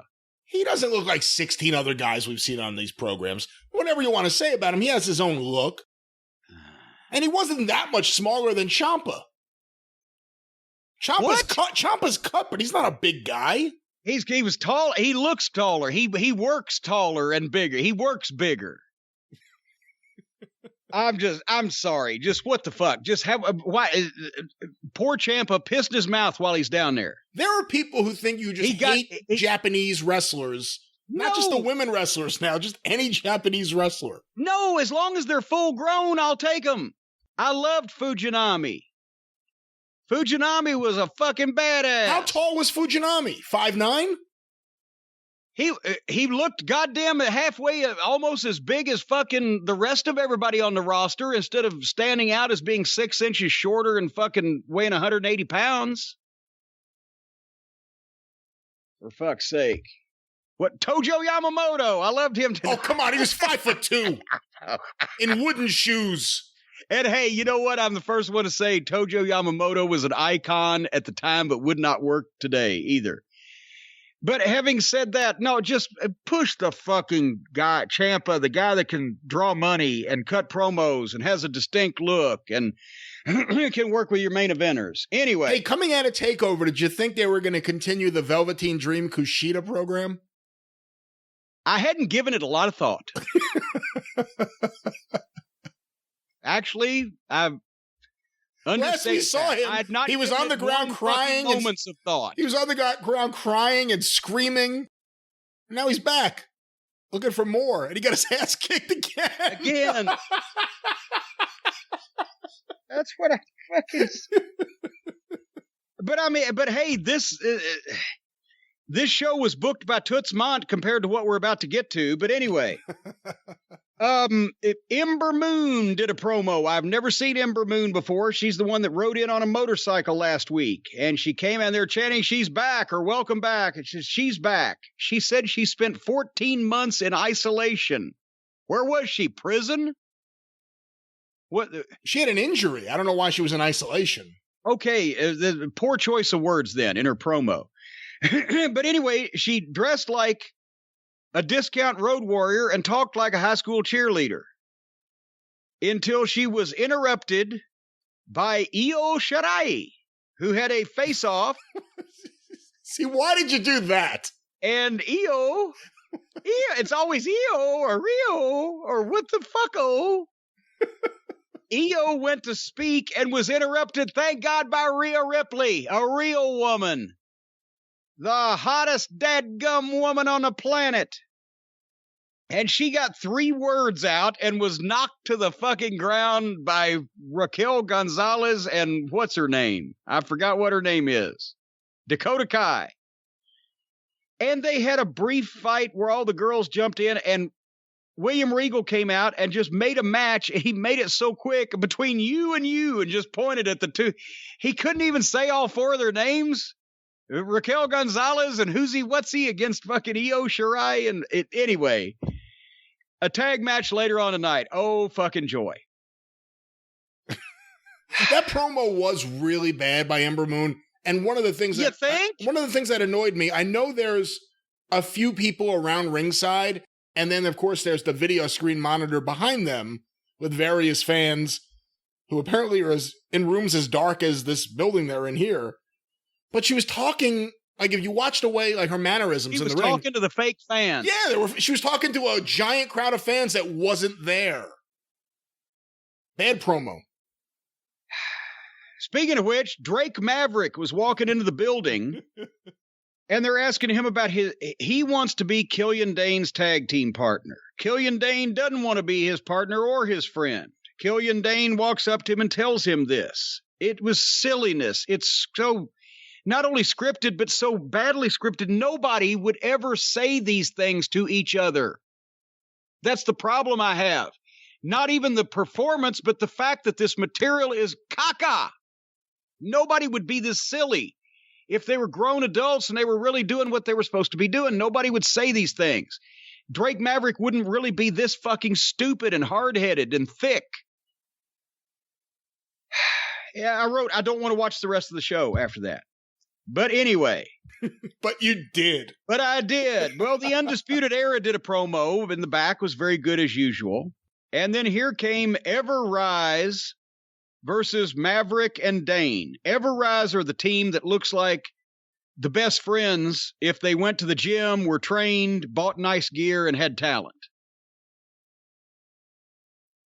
And Maverick and Dane are the 2 guys that don't want to be partners, and they fucking played this horrible music that Drake Maverick was all high on, and Killian Dane obviously didn't like because nobody would. I wrote, why am I watching this? Because Drake worked the whole thing back and forth, and finally Killian Dane gets mad and tags himself in and beats up both of Ever Ready,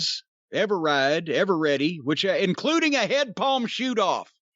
The head palm shoot-off is spreading faster than the COVID.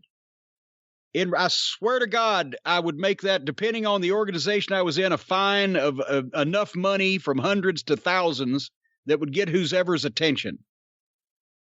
Drake Maverick tags himself back in, and Killian Dane didn't like that, so Killian Dane knocked out one of the Ever Readies and powerbombed his own partner, Drake Maverick, on top of him. 1, 2, 3, and they played their horrible entrance music again, and Drake Maverick got up dancing, and Killian Dane, for the 3rd time that I've seen, hit him with a right hand and knocked him out. I'm invoking, remember we got the teleportation rule, we got the tooth and nail rule. I'm invoking some kind of rule to be named later that I'm not watching any more of this hokey shit with this. It's fine if you've got an angle where guys don't want to be partners and have to for some reason. But there is no reason that Killian Dane is being forced to participate in this that we've seen, and there's no reason that these people would say these things to each other in any way, shape, or form if this was in any way legitimate. It's fucking stupid. Your thoughts? The rule you enacted is one I already have. It's called the Drake Maverick rule. I didn't need to see this match, so I didn't watch this match. I don't enjoy the guy at all. I think whatever they can get out of Killian Dane, they're wasting, having him associated with this bootleg comedy show. But I didn't need to watch this, and it doesn't sound like I missed anything. You did not. Did you see Mr. and Ms. Sameface taking a walk and walking the dog to shit? Now, this I want to talk to you about. Oh, you didn't like the idea that they're walking down the street on television with a camera in front of them and they have no idea it's there. What is their gimmick? Is it their gimmick? They're the annoying neighbor? Yeah, apparently. Like, what is this? Like, this has been now weeks of filming them in their apartment where no one sees the camera, and now they're just going for a gingerly stroll. What is this exactly? By the way, it hasn't made me more interested in either of them. No. It's gone the opposite way. I care less about them. What is this? What is the gimmick? What is the purpose of this? Well, I was going to say if this was on OVW television, it wouldn't have been. But in a similar instance, either somebody they know or one of them is a fucking budding film or videographer, and they decided to just shoot their own shit and turn it in so that the NXT people don't have to fuck with them. And they're just airing it. I don't fucking know. It looks like shit that's self-shot that they just, oh, here, you did a tape? Okay, we'll air it. That's the way it used to be done in the old days, but I don't know. And to everyone who said before these promos that Johnny Gargano didn't have much personality, you were right. It turns out you were all right. They could try to give him some. These are the worst promos out there. These are so bad. And they came back home and found a new TV that old Indy Hartwell had sent them. And then, of course, continued later in the program. So it sounds like they've given developmental wrestlers a contract raise. She's buying TVs for people? Either that or it is Florida. It could have fallen off the truck. Anyway, here's one of the big problems I had coming up next. Austin Theory, who I've been so high on, 22 years old, looks like a star, can work, can talk, good-looking guy. I think he's going to be a big star against Leon Ruff, who looked, I don't know if they got him from a homeless shelter. He needed a sandwich. This fucking guy did not weigh 140 pounds. And also they joined this match in the ring. I said, Austin Theory didn't get an entrance. No entrance with all the shit on this show so far. No entrance for this guy. Anyway, they give Austin Theory a job guy. But for the first 2 minutes of the match, the job guy flipped and ducked and kicked the shit out of and got several false finishes on Austin Theory. He was green and out of control and doing all that. And then finally, old Ruff got rough and slipped on the ropes. And Austin Theory hit him with a fucking finish. And he didn't mean to slip on the fucking ropes. This was the drizzling shits. Why was this? I'm sure Leon Ruff's a nice kid. Besides the fact he needs to gain about 60 pounds, why would they put a kid like this on national TV and let that green and let him do all that shit to show how green he was? You need a job guy. He could have done the same job in the same time and shined Austin Theory.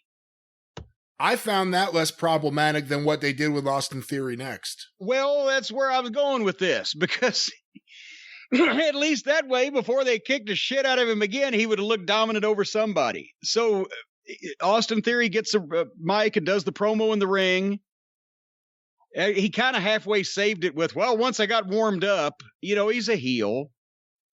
Cuts promo on Adam Cole, puts himself over. He's interrupted by Dexter Lumis, who slithered into the ring and stared. I have mentioned I liked Sam Shaw, and I liked Sam Shaw's work. That's who Dexter Lumis used to be. He's gotten this gimmick, and either he is convinced that it's good or they're forcing it on him. Oh, bloody fucking hell. Dexter Lumis comes in. Austin Theory's there selling like he's scared. A referee pops in and calls for the bell, and they just apparently made their own match. And then Lumis goes into the blank face, plodding style, Undertaker light right hand punches with the fucking, kick the shit out of Austin Theory.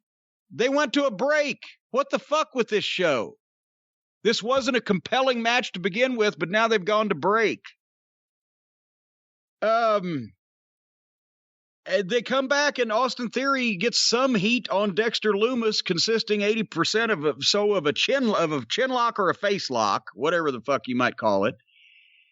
Dexter Lumis fires up with no fire and no excitement. Why is the Psycho Killer a babyface fighting the obnoxious, young, cocky, brash heel?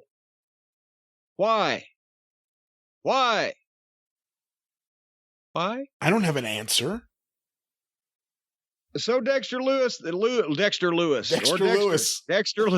How about Jerry Lewis while we're at Derek Lewis. I don't know. Martin and Lewis makes the big comeback. No fire, no facials. Austin Theory bumps like a Super Bowl for all of it. And that's what he's trying as hard as he can to do anything anybody asks him, obviously. But this had the pace of pouring pudding. Just drip, drip, drip. And finally, Dexter Lumis hits finish and then chokes him out as the fake fans were at a fever pitch and roaring.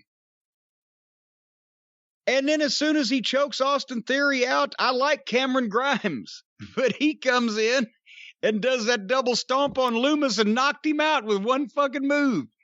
Austin Theory hit this guy with everything he could fucking muster, and Lumis took him down and choked him out flatter than 4 o'clock, and then Grimes comes in and lays him out with one fucking move. And then went to the moon.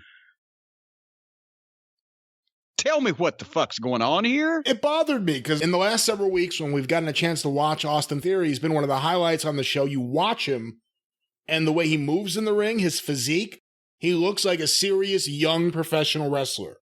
There aren't that many people, that age group, that you say, man, I actually look forward to seeing what this person does in the future. There's MJF, there's Rhea Ripley, you could say maybe Jungle Boy. And this guy, since we've been watching him, and to see him get choked out by Dexter Lumis bothered me because I think right now and in the future, he has so much more upside than Dexter Lumis. I agree. They're not pushing people. They're using people. They're booking people. You're using the talent. You're booking the talent, but you're not pushing anybody. I don't think they know how to push anybody anymore. Well, they do. Yes, they know how to push something. The O'Reilly and Finn Balor package from the match last week and the fallout. That was fucking fantastic. They gave the match a big fight feel. They had serious comments, showed Finn Balor's broken jaw and how he got it. What a fucking knee lift. I saw him selling his mouth like that. I just said, boy, he's really good. But what a job on this package. A TV show with matches and packages like this would bring viewers back to the wrestling business. I know it's hard to find people that can do the match like that, but this would bring back some of the 9 million people that we've lost in the last 15 years that aren't watching wrestling anymore on Monday nights. Damian Priest did a promo, very good as always, refreshing to hear a man's voice on a wrestling program for once. And then we go. Oh, go ahead. I don't mean to jump in. First, I just want to say I agree with you. Great package. It feels like that title is jinxed. Everyone who gets it, Karrion Kross immediately out of action. Finn Balor, jaw broken in 2 places. It's a jinxed title. I noticed something with Damian Priest. I mean, tell me if you think I'm wrong. We've seen various promos from different people on this episode. Damian Priest is the one who does promos that are the most similar to promos on Raw in terms of the layout. Not necessarily what he's saying, because he's actually pretty good on the mic, but in terms of being back there with the interviewer, those are the ones that fit in on the main roster more than anyone else. Is there anything to read into that, or is that just what they're doing with him? I mean, it seems like he's the most main roster ready of everyone. Oh, yeah. Well, I don't know if they're specifically doing the promos that look like the Raw style promos, or just if that's a good thing for him to do. And they like having, because he's a ladies' man, they like having him play off the blonde girl. What's her name? Mackenzie. And it's a good visual because he's so tall, and then she's shorter because she's a girl. So, I can see him doing but you're right. And I hadn't even thought about it. That does look ready-made for, actually, I shouldn't even say that, ready-made for Raw, because Raw sucks so bad now, but you know what I'm saying, though. It looks ready-made for the big time. Yeah. And speaking of not being ready for the big time, I feel so bad for this fucking guy. Ridge Holland against Danny Birch was the next match. And we've seen Ridge Holland over the past couple weeks. He's big, he's thick, he's athletic. We said he's greener than a pepper tree, but he's got a ton of potential. And they've been using him here recently. And this match wasn't bad because Birch you can tell he's got more experience, and he's also got a level he's going to hit. He's a kind of a short, not a particularly impressive physique, bald-headed guy, but he can work. He would have been a good upper mid-card guy in the territories. He would have always been employed because you can plug him into shit, and he's a journeyman, right? And so this was to shine Ridge Holland. It was short and a convincing win, like it should have been, because Ridge is green. And don't have him do too much complicated shit. Just have him look impressive. Then Ridge Holland starts getting more heat on Danny Birch, and that's when Oney Lorcan comes out. And I don't know what they had planned for going forward next week or where they were going with this. But Ridge Holland gets on Lorcan and gets some green heat on him. Then the referees come in. Remember, it just depends. One week the referees will come in on a hangnail, and the other week they won't come in on a goddamn armed kidnapping. The fake booze got turned up. Lorcan got up after getting the shit kicked out of him as the referees were getting Ridge Holland out of there, and did a dive over the top rope on Ridge. Okay, boom, and had a slap fight with him. Did you see that when Ridge Holland takes the dive, but then throws Lorcan back in the ring, and he gets back in, and Lorcan is slap fighting him? Because can nobody throw a punch anymore? All these forearms and slaps. So Ridge Holland stops him again and leaves the ring again, and Lorcan goes for another dive. Meanwhile, poor old Danny Birch had just been laying there for a while.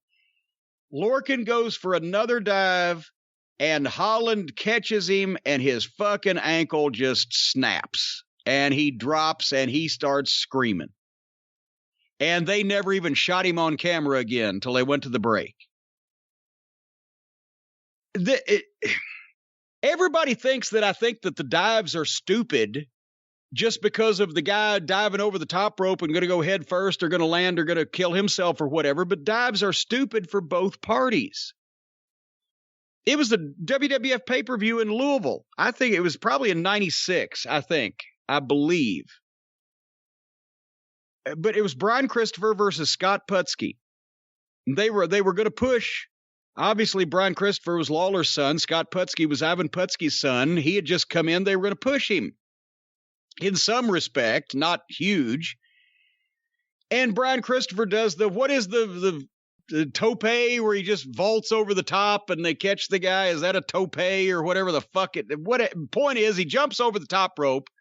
Crossbody Scott Putzke, who catches him and tore his fucking quad muscle right off the bone. And down he dropped right there, and that was it. And that was it for him and the company.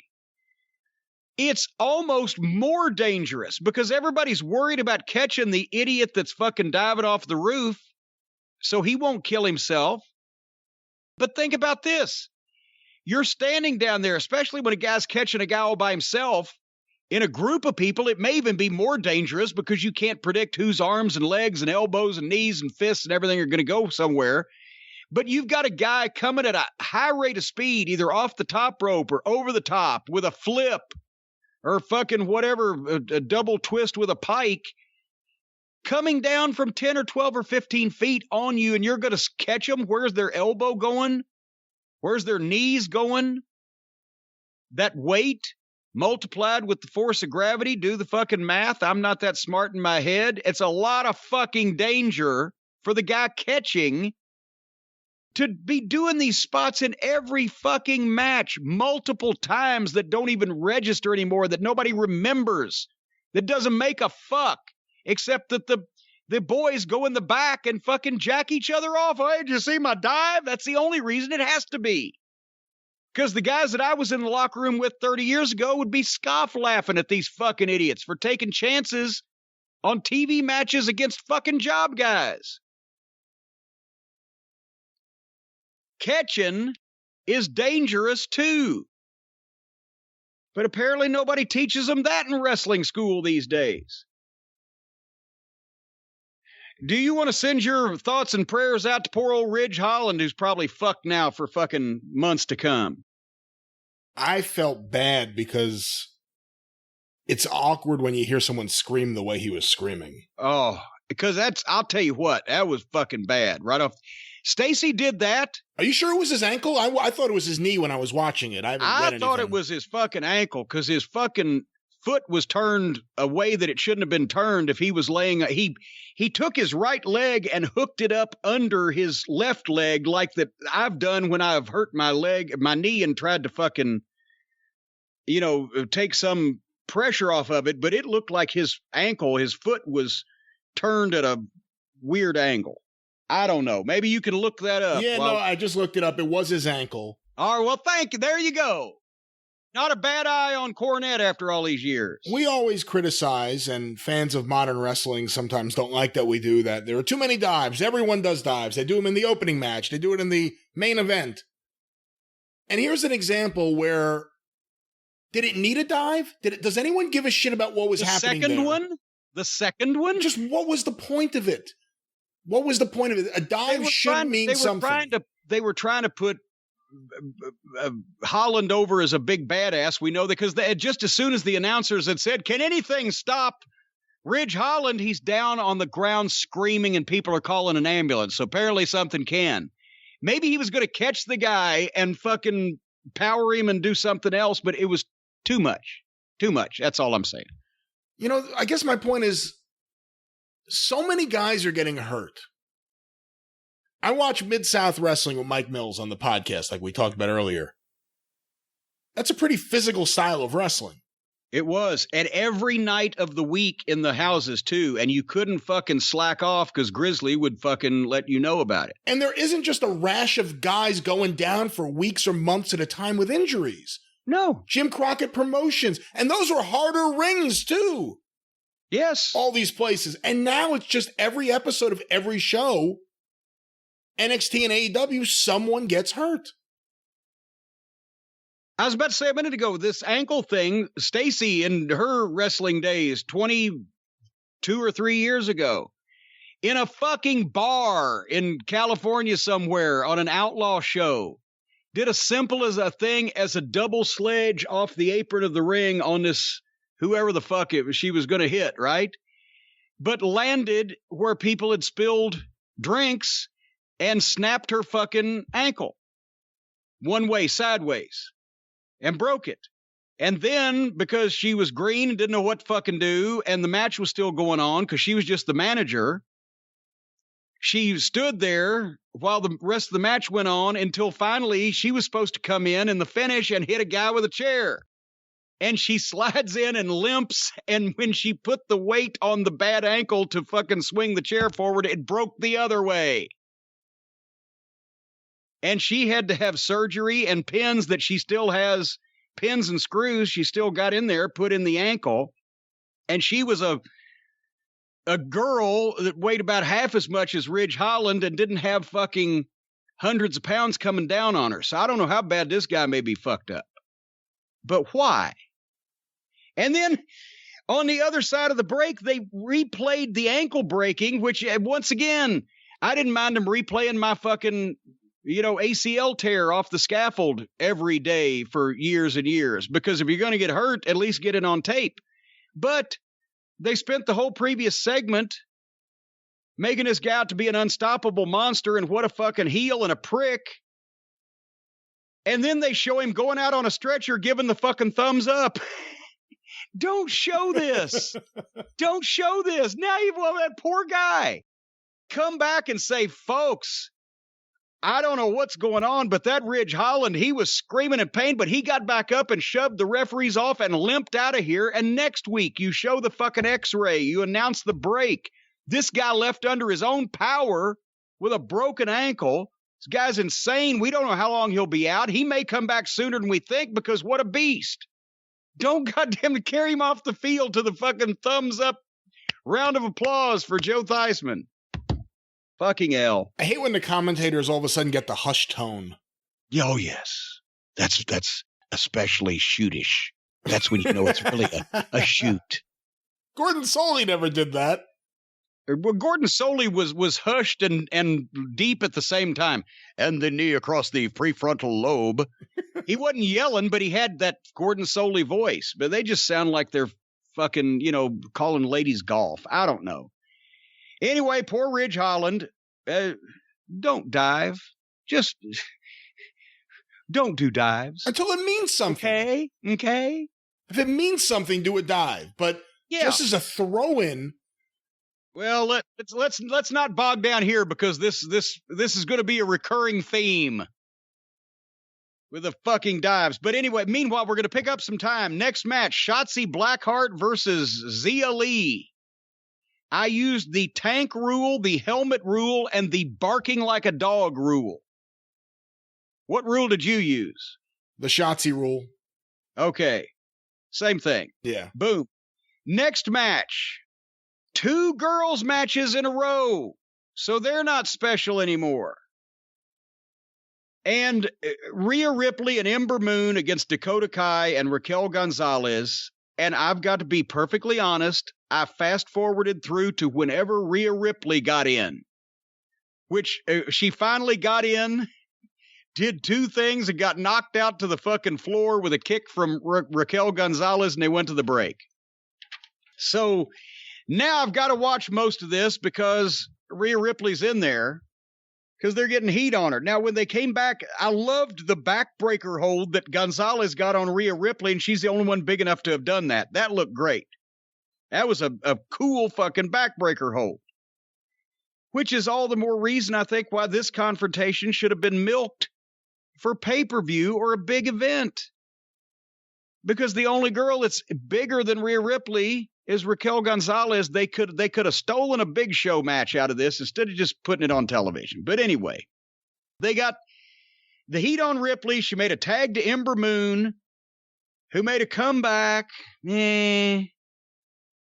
And then they stopped her for a minute so she could go back and cold tag Rhea. And then Rhea hit her finish on Dakota Kai, got a 2 count.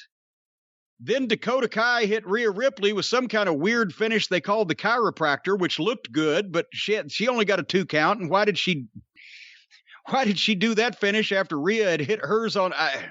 Then Rhea Ripley tags Ember Moon back in to get another 2 count. God damn it, when the babyface makes the hot tag, unless you're Bockwinkel and Stevens and the goddamn Steamboat and Youngblood, don't start tagging people back and forth in after the comeback.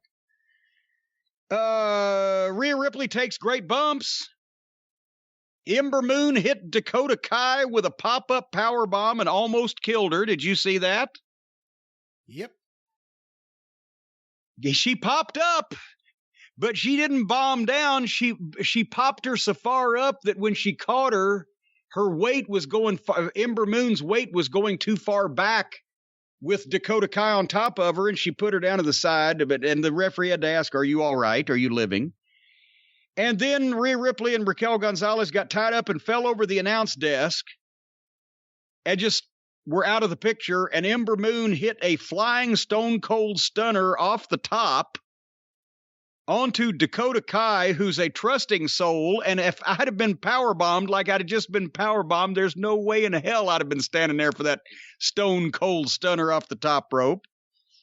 1, 2, 3. Good God. Your comments. I mean, it was all right for what it was, I guess. Really high on Rhea Ripley, really high on Dakota Kai, but I'm high on Rhea Ripley. You're high if you're high on Dakota Kai. She's great. She's good. I'm high. I can't come down ever since Dakota came around. I think Dakota Kai is the best woman's heel in NXT by far. She does good promos and she's good in the ring. And that's all I'm going to say. That's all I got to say about that. Well, they're NXT. They're just rolling over the past couple of weeks. I said a couple weeks ago they were smart. They weren't hot-shotting like AEW does, and they were building for the future and giving people some wins and etc. But they've just get the talent put together in the right combinations. That's the hardest part of booking. Is not coming up with angles or finishes or whatever. It's putting the right talent together with each other. And this stuff's all over the page. But as lackluster as NXT, with the best thing on the whole show was a package of Kyle O'Reilly and Finn Balor. And it was pretty much downhill from there. But as bad as that was, at least it didn't cross into unprofessionalism. Except maybe for poor old Leon Ruff needing an extra 40 pounds. AEW, on the other channel, crossed farther into complete amateurishness than anything that I've seen from them, I think, so far, except maybe the Legless Boy. What? It's like they're on fucking drugs. Do you think they're taking experimental fucking COVID treatments and steroids over there? No, I think they're high, but they're high on themselves. I mean, some of them are high on weed, but I think mostly they're high on themselves. No, they'd be much better workers. From everybody that I ever fucking observed in the 80s, they'd be having much better matches if they were on weed. I wasn't necessarily talking about the workers, but anyway. Well, you got something there. This was Chris Jericho's 30th anniversary in wrestling. So, of course, there's going to be a celebration. He's going to have a feature match, et cetera, et cetera. And all through the thing, at the cold open, here's that nothing makes sense. Everybody, the faces and heels, were putting Jericho over as a superstar and a genius in the cold open. Even Jungle Boy, who had an issue with him. It's too bad they couldn't use any of the footage from when Jericho really was a superstar and a genius. Somebody else owns all that. But why are the babyface and Jericho's the heel, but the fans were standing and cheering and saluting him? What fans they let in the building? And the fake fans, too. The fans that are actually the boys were standing and cheering him. But then he wrestles as a heel. I don't fucking know. Anyway, at the top of the program, they have that cold open. Jim Ross introduced the guests at the announce desk. Taz, and of course his protege, Ricky Skaggs. Did you catch that? Did you see Ricky Skaggs' face when he got called Ricky Skaggs? Yes, I did. And then Tony said he's a banjo player. Then they go to the first match, which is the FTW title, which of course they can't say it, but stands for Fuck the World, and was featured with Taz in ECW 23 years ago. And this match is Will Hobbs versus the champion, Brian Cage. You call him Will Hobbs, just like Jim Ross called Ricky Starks Ricky Skaggs. He kept calling him Willie Hobbs throughout the whole match. Well, Willie or won't he? We don't know. I couldn't tell by this match. They were trying to explain what the FTW title was and why it's supposedly important. And you know I like and respect Taz, but this is fucking ridiculous. Because Taz with the FTW title in ECW in 1997 with Paulie's haphazard but meticulous at the same time booking and the title controversy that they created over the real ECW title versus the FTW title, all that fit. That worked. This is an ECW mark bringing something back, expecting everybody else to know what the fuck it was from 23 years ago when ECW wasn't even on national television. Or it might have been on national, quote-unquote, cable, but nobody knows except the goddamn people that watched this at the time what the FTW title is. And then the heels should take it seriously. Taz and Brian Cage should take it as serious as a heart attack, but the company and the announcers should scoff at it. And it shouldn't be being defended just as a matter of course on the AEW television show. It should come out of a goddamn dispute between two individuals where they make something out of it where it's not a real championship, but it's something about honor, respect, or fucking getting even. You see where I'm going with this? Yeah. They just announced FTW title. Oh my God, the prestigious thing that's never been seen outside of Taz's closet since 1997. But anyway, Will Hobbs, he's got a lot of potential. He's got size. You can tell that fans take to him. He's got charisma. He's got energy. They've been pushing him over a few weeks. Let him save the baby faces. Of course, they want to feature him on television, but this is the first match of the show, Will Hobbs versus Brian Cage, for a championship that is questionable at best. And as soon as the bell rang, my color TV turned bright Kermit green. Will Hobbs has all kind of potential in the world. He's not ready for this. These two should not have had a long singles match on television. Brian Cage, and everybody's been saying, you keep saying Cage is green. He's been wrestling for X amount of years. I don't care how long he's been wrestling. Green is not a length. Green is a state of mind, and Brian Cage is green. That's just it. I'm sorry. He's got a lot to learn. He's got a ton of potential. He's farther along than Will Hobbs. He's a beast physically. He can move. He's got a good look. But he can't lead a match this long on national TV against a guy this green. And so this match, they could have hid this in a tag. They could have had a veteran work with Will Hobbs. They could have done a package telling the story, explaining, which they have, that he's a trainee, but also, did you hear the announcers just drop in? I think it was excrement. Oh yeah, Hobbs' brother got shot dead while shielding him from gunfire. Well, fuck, talk about burying the lead. They've had this guy running out, swinging a fucking chair, hitting heels in the head. Start with that goddamn story. Start with that package. Let him do one thing to call attention to himself, like saving a baby face or something like they did. And then, instead of having him running out all over the place, stop down and tell the story. Do a package on his history. He's done this and that, and his brother was shot while shielding him from gunfire. And he dedicates his matches to his brother, and he's trained here, and he's done this, and then give him a reason to be green and a reason to have a handicap against more experienced guys. Even though he's a physical moose, he doesn't know what he's doing yet. So he's going to get taken advantage of, or he's going to make mistakes. That's the way. And then you put him in with guys that can lead him and keep it short. And then put him in longer tag matches where somebody else can sell for him and give him a fucking tag. Or give him stipulations against a top heel, like, I can beat you twice in 10 minutes, kid. And he beats him once, but he doesn't beat him twice, so Hobbs wins. Shit like that. Bring him along. This would have been a good match at an OVW flea market show. We used to run the Derby Park Expo 5 once a month, and there's where I'd put the guys that were ready to be in front of people, but not ready to be on TV, and probably not even ready to be at Six Flags. And they would have a match just like this, doing moves to each other, practicing shit in front of 95 people.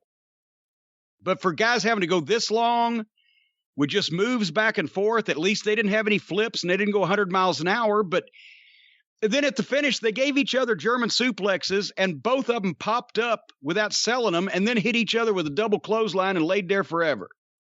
Then traded bad forearms instead of good punches. Hobbs hit a spine buster for a 2 count and missed a frog splash, and Brian Cage dropped him on his head. Literally. And that read better than it was. For a while, I wished it had been Hobbs versus Ricky Skaggs. I would have even taken Ricky Starks. That's what it should. Hobbs versus Starks would have been fucking good. Starks would have been a little fucking chicken shit heel. Hobbs would have been a big moosey baby face. Starks could have led it and cheated to get him down. When you put the big guy against the big guy and they're both green, it just hurts both of them. And then Taz did the promo offering Will Hobbs a chance to be in Team Taz or get the shit kicked out of him. And before he could answer, Darby Allin, for the first time ever, his music plays, he just walks out with the skateboard, steps in the ring, the heels calmly left, stepped out. Taz called him a rotten punk.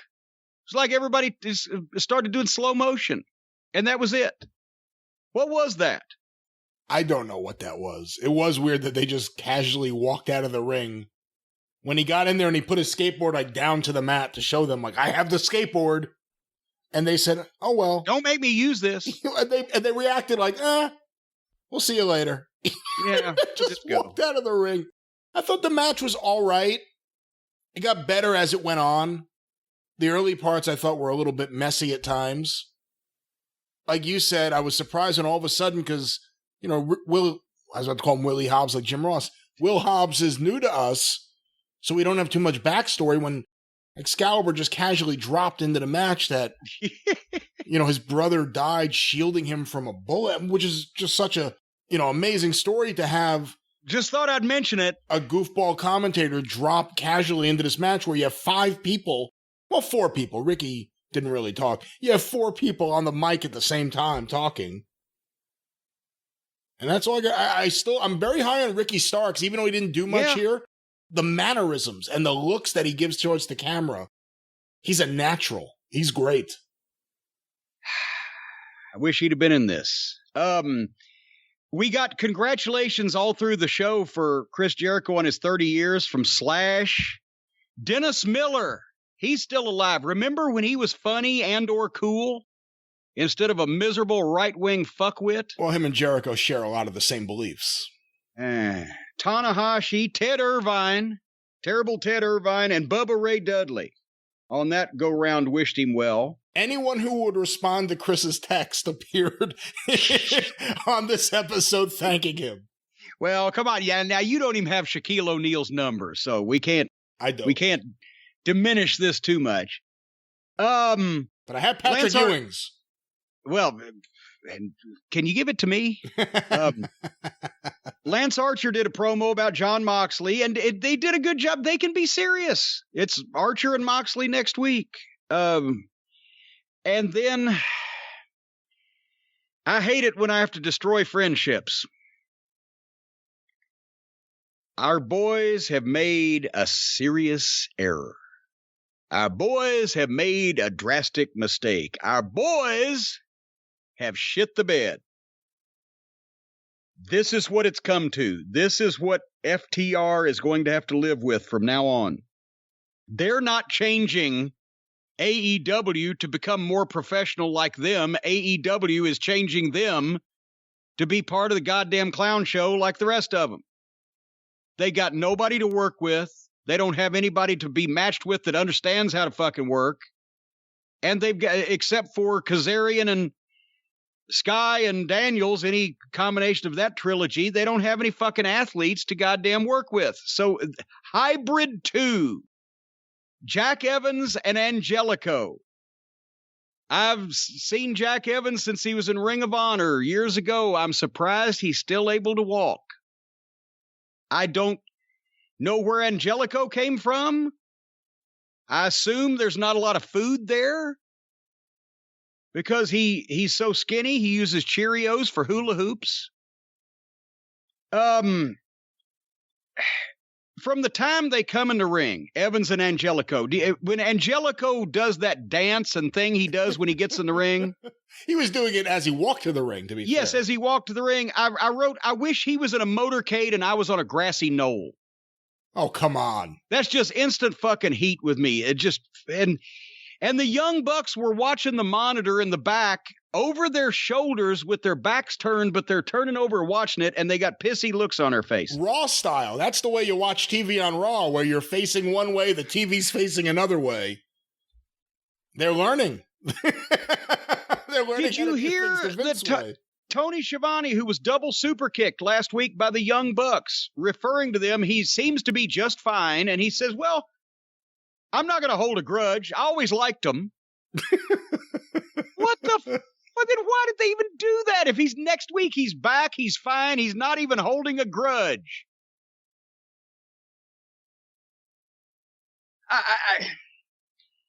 So I wrote as it started, how can this match work? Because this match can't work. Because two of the people in this match can't work. And seconds later, Jack Evans had slipped or stumbled on 3 different kinds of flips.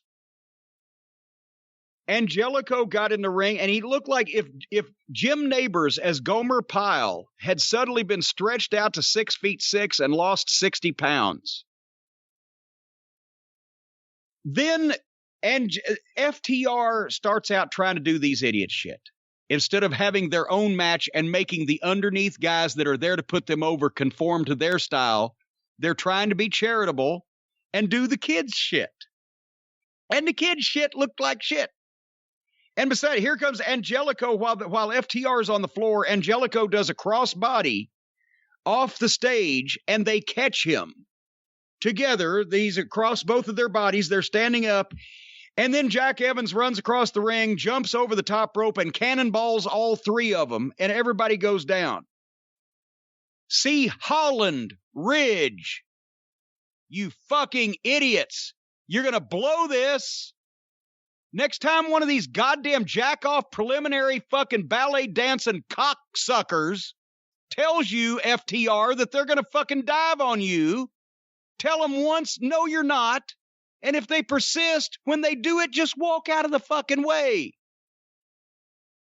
They've got an investment in you there. You're the best tag team in the world, and there's no reason to get hurt by job guys doing gymnastics. And that's the advice that I would have told them in the locker room if they were working for me, and I'm giving it to them here for free on the radio. And then Jim Ross said he took 3 men out, and one of them was his own. He had to call attention to the fact that what Jack Evans just did was fucking stupid.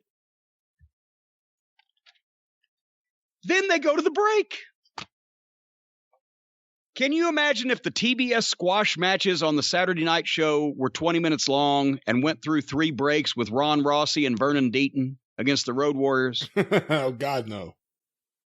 They came back on skinny white guys with bad haircuts wrestling, and FTR was getting heat on the leg of Jack Evans, who actually did sell it coming up when he did that flip dive. So at least that there was some train of logic in this.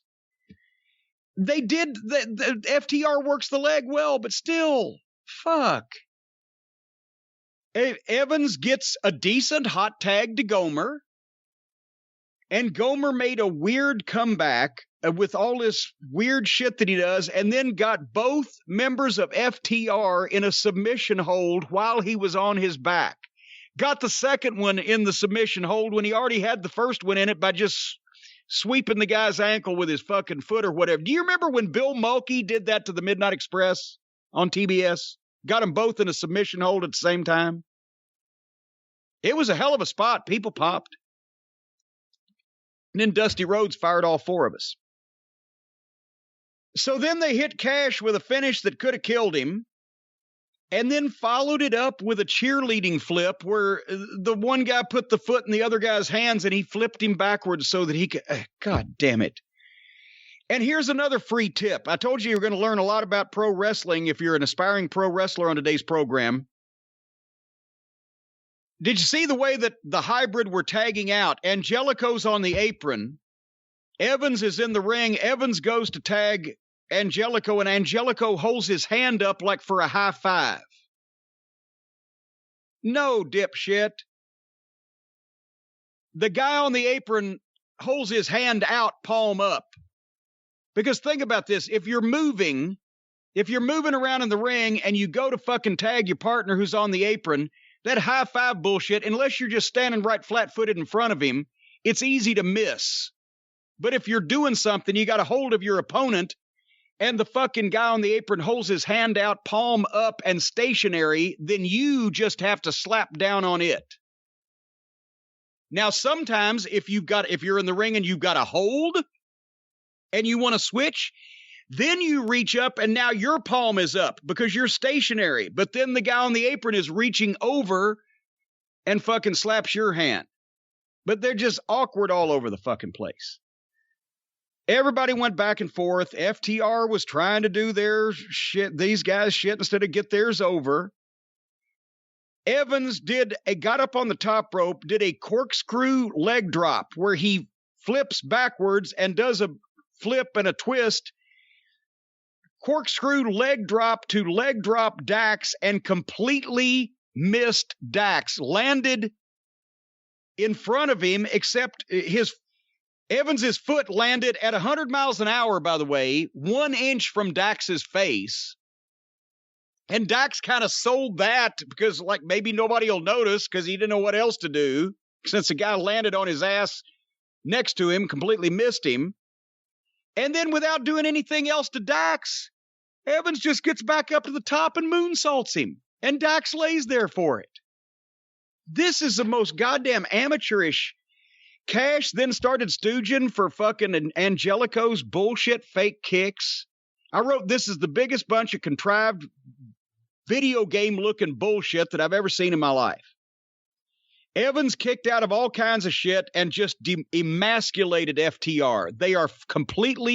They're two flaccid penises. They have no fucking credibility, no respect from anybody, no goddamn intimidation factor. They can't beat this fucking fishy white fucking gymnast. They're just impotent.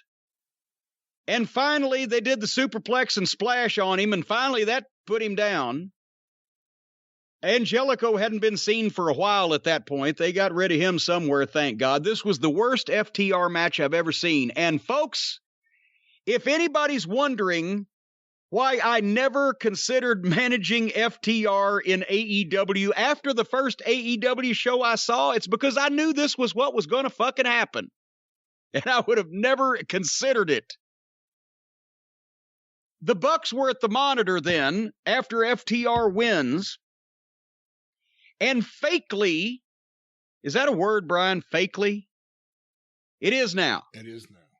Fakely noticed the cameraman there who's been shooting him through the whole match and double super kicked the cameraman and made, quote, unquote, in quotation marks, funny remarks to bury the whole segment as being completely ridiculous, which actually the match had already done that. But then FTR was in the ring looking at the Bucks super kick the fucking cameraman on the screen when the Good Buddies music played. And they came out to the stage wearing T-shirts with FTR depicted as hot dogs and called them weenies and claimed to be the #1 contenders and have a title match next week. And then beat up FTR and stole the tag team belts. Where I wrote, see above paragraph, where I noted, this is why I never considered managing these guys, not because they are not a quality team, but because I knew what was going to happen. And so far, correct me if I'm wrong, Brian Last, have I predicted everything that was going to happen in this company since before they even did television? Well, they couldn't be serious. They couldn't leave well enough alone. They couldn't goddamn get anybody over. They couldn't book anything that made sense. They couldn't hire talent at the expense of their friends. This was offensive. Fucking marks booking in their basements. FTR, I'm sorry, guys. Should have stayed where you were, because at least may not have been happy there, but at least you weren't being embarrassed like this on television. And also, WWE is going to be around in 5 years. And I still think TNT is going to come to this. Somebody in TNT management is going to watch this program one of these days. Anyway, we had more well wishes. Shaquille O'Neal, Gene Simmons, Don Callis. One of those things is not like the other two. Lars Ulrich, DDP. And then, did I give you an opportunity to comment on FTR? I'm sorry. I'm so verklempt at this. Talk me out of this, if you can. Well, there's no reason to apologize. I agree with a lot, and I disagree with a little bit. I don't blame them for leaving WWE. I also feel bad about the position they're in, because they are in a company where there are very few options to have a good, serious wrestling match. This team, Hybrid 2, is fucking awful. And I know a lot of people are going to go, oh my God, but Jack Evans does amazing flips, and Angelico dove off a high structure in Lucha Underground. They were so bad in the ring. While the match was happening, I started feeling bad. There was a couple of spots with Dax where he's such a phenomenal worker, and you could just tell he's working with someone who, despite being in the business for a while, and Jack Evans, has no idea how to have a regular wrestling match. And Jack Evans, he just looked like a mess. Shit's coming from all directions, and I wouldn't be there for any of it. No, I feel bad that they're in this position. I didn't like the match. I don't blame FTR at all, because they're the best tag team in wrestling. They were put in there with two guys who are not very good, and they were given way too much time to be in there with two guys who are not very good. The Young Bucks thing backstage, completely ridiculous. I like the Young Bucks as heels, but the Young Bucks as badass heels that just go around super kicking random people, no way. Not buying it. Not very good. I'm picking up what you're laying down. Just awful. It's so ridiculous. And again, I hate pretentiousness in wrestling. They are so fake. Just the way they do their promos, the way they carry themselves. Nick Jackson's more realistic than Matt Jackson, because Nick doesn't open his fucking mouth. He just stands there and lets Matt do his pseudo acting. But then the best friends thing is what got me. Yeah. That's what got me. And that's when I really started to feel bad for FTR. Because you know that Tony Khan loves this shit. And anyone who wants to say that Tony Khan has any idea what he's doing as a booker, go watch this. Because this was awful. This was awful wrestling booking. This was an awful television segment. If you think it's bad booking, imagine how fucking I feel. If FTR left AEW, AEW would lose the best tag team in wrestling, who have had better matches with almost every tag team in there than anyone else could have on a regular basis since they first debuted. If AEW lost the best friends, it wouldn't matter. Everything would move on. Can we please take up a collection for AEW to lose the best friends? They're on TV every fucking week. And their gimmick is they're kids. They call the other team weenies. They're driven around in minivans. Yeah. They're in their 30s, but they're driving in their mom's minivan. Chuck Taylor's inexcusable in any aspect of wrestling. He's inexcusable. Trent could have been something, but now he's forever, unless he was to shave his head, get tattoos all over his whole body. It doesn't matter. He's proven he's a moron too. Just because he's on the gas and he has a physique doesn't mean he's not as much a moron as Chuck Taylor. He's got some talent. If somebody was around that could tell him what to fucking do, you could get something out of him, but it's too late now as the people have seen him like this, and Taylor, as I said, is inexcusable and inexplicable. They suck in every sense of the word. They suck in the ring. They suck on the mic. Every promo, every angle that they're involved in is stupid. Fuck the best friends. And I feel bad for FTR, because FTR is a phenomenal tag team. Two guys who are both great workers. I'm not even going to mention Tully because he's a non-factor in all of this. Well, yeah, they're the only team in the world that has a fucking manager that does nothing.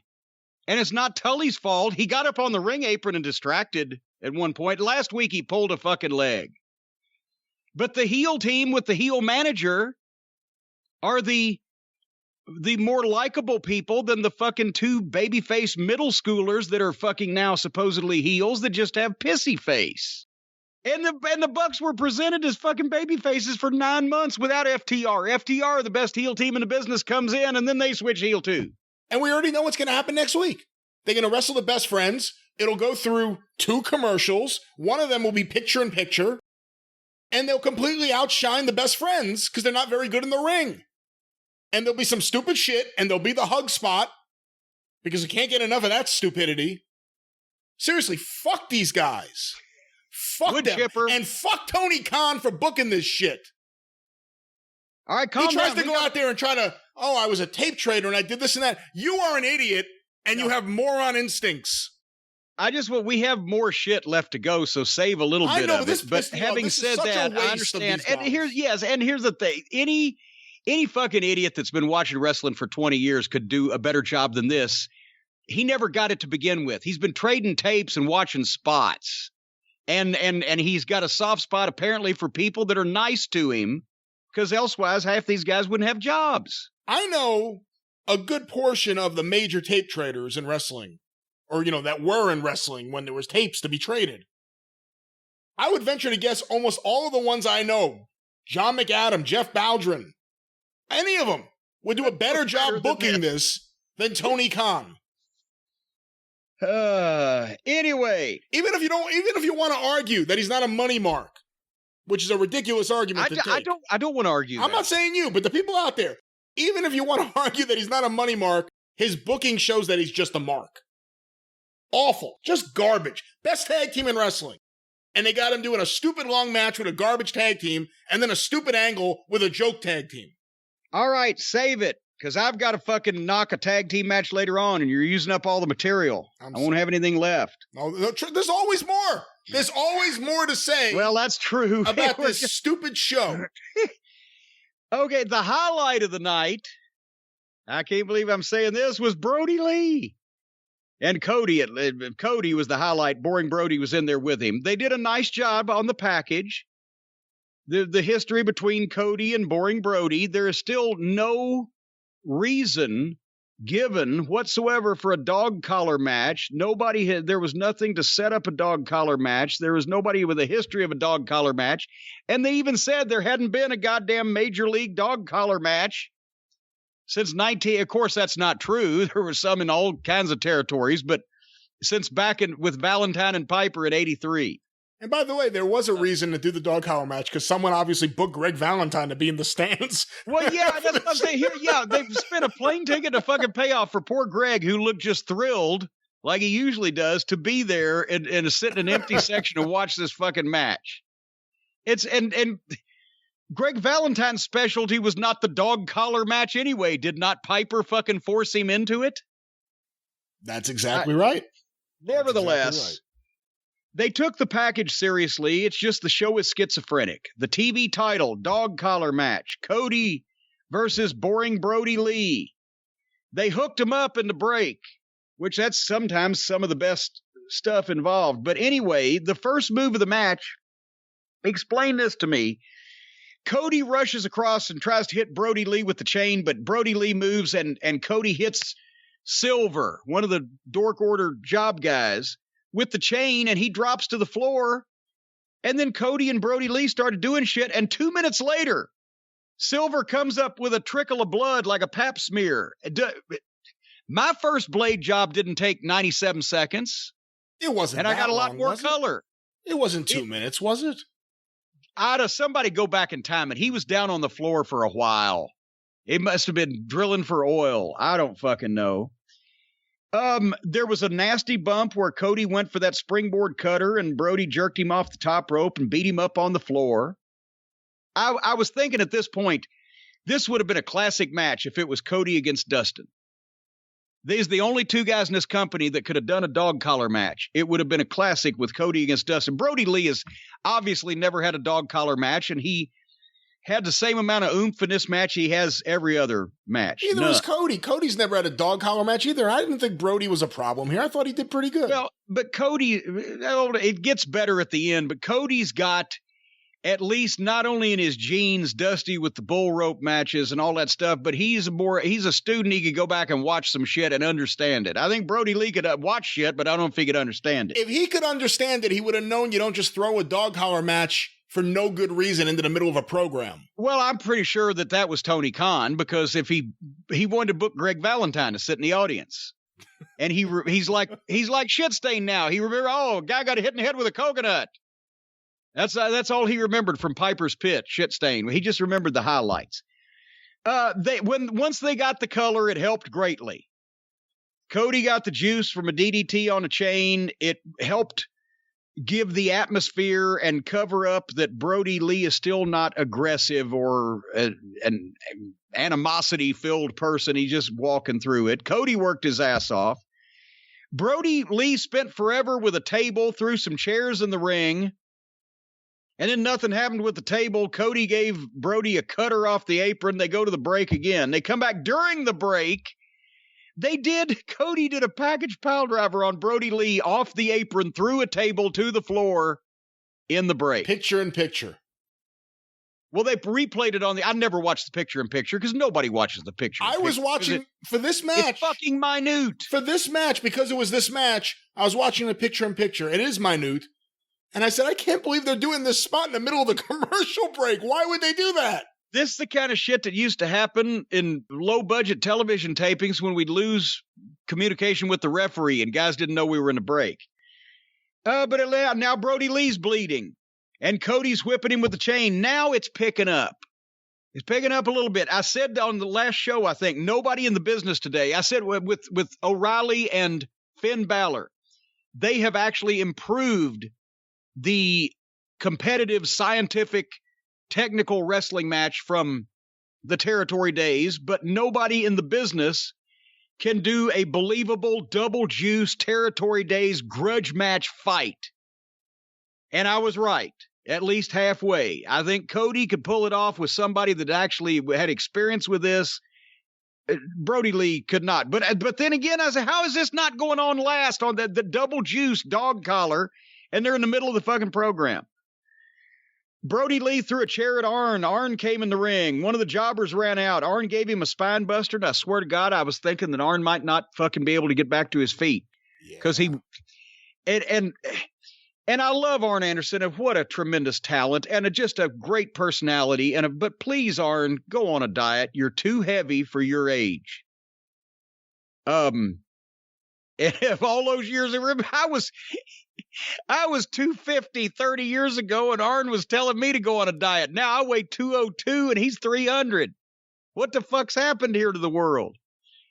Brody Lee nailed Arn with the chain, but that caused Cody to lose his shit and made a big comeback and a moonsault block off the top. This is and was a lot better than what you normally see on this program. I will admit that.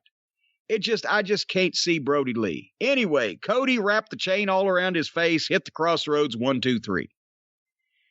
And the jobbers came out to get Brody, and the dream team came out to get Cody. And Cody cut a really good babyface promo, which he normally does. And, had emotion and had passion, and it looked like something, and said he was going to defend the title next week. And then out walks Pockets. What the now Cody's in this with this fucking clown. Now Cody's lost his fucking mind. Besides that, they're both baby faces. Believe I've mentioned this.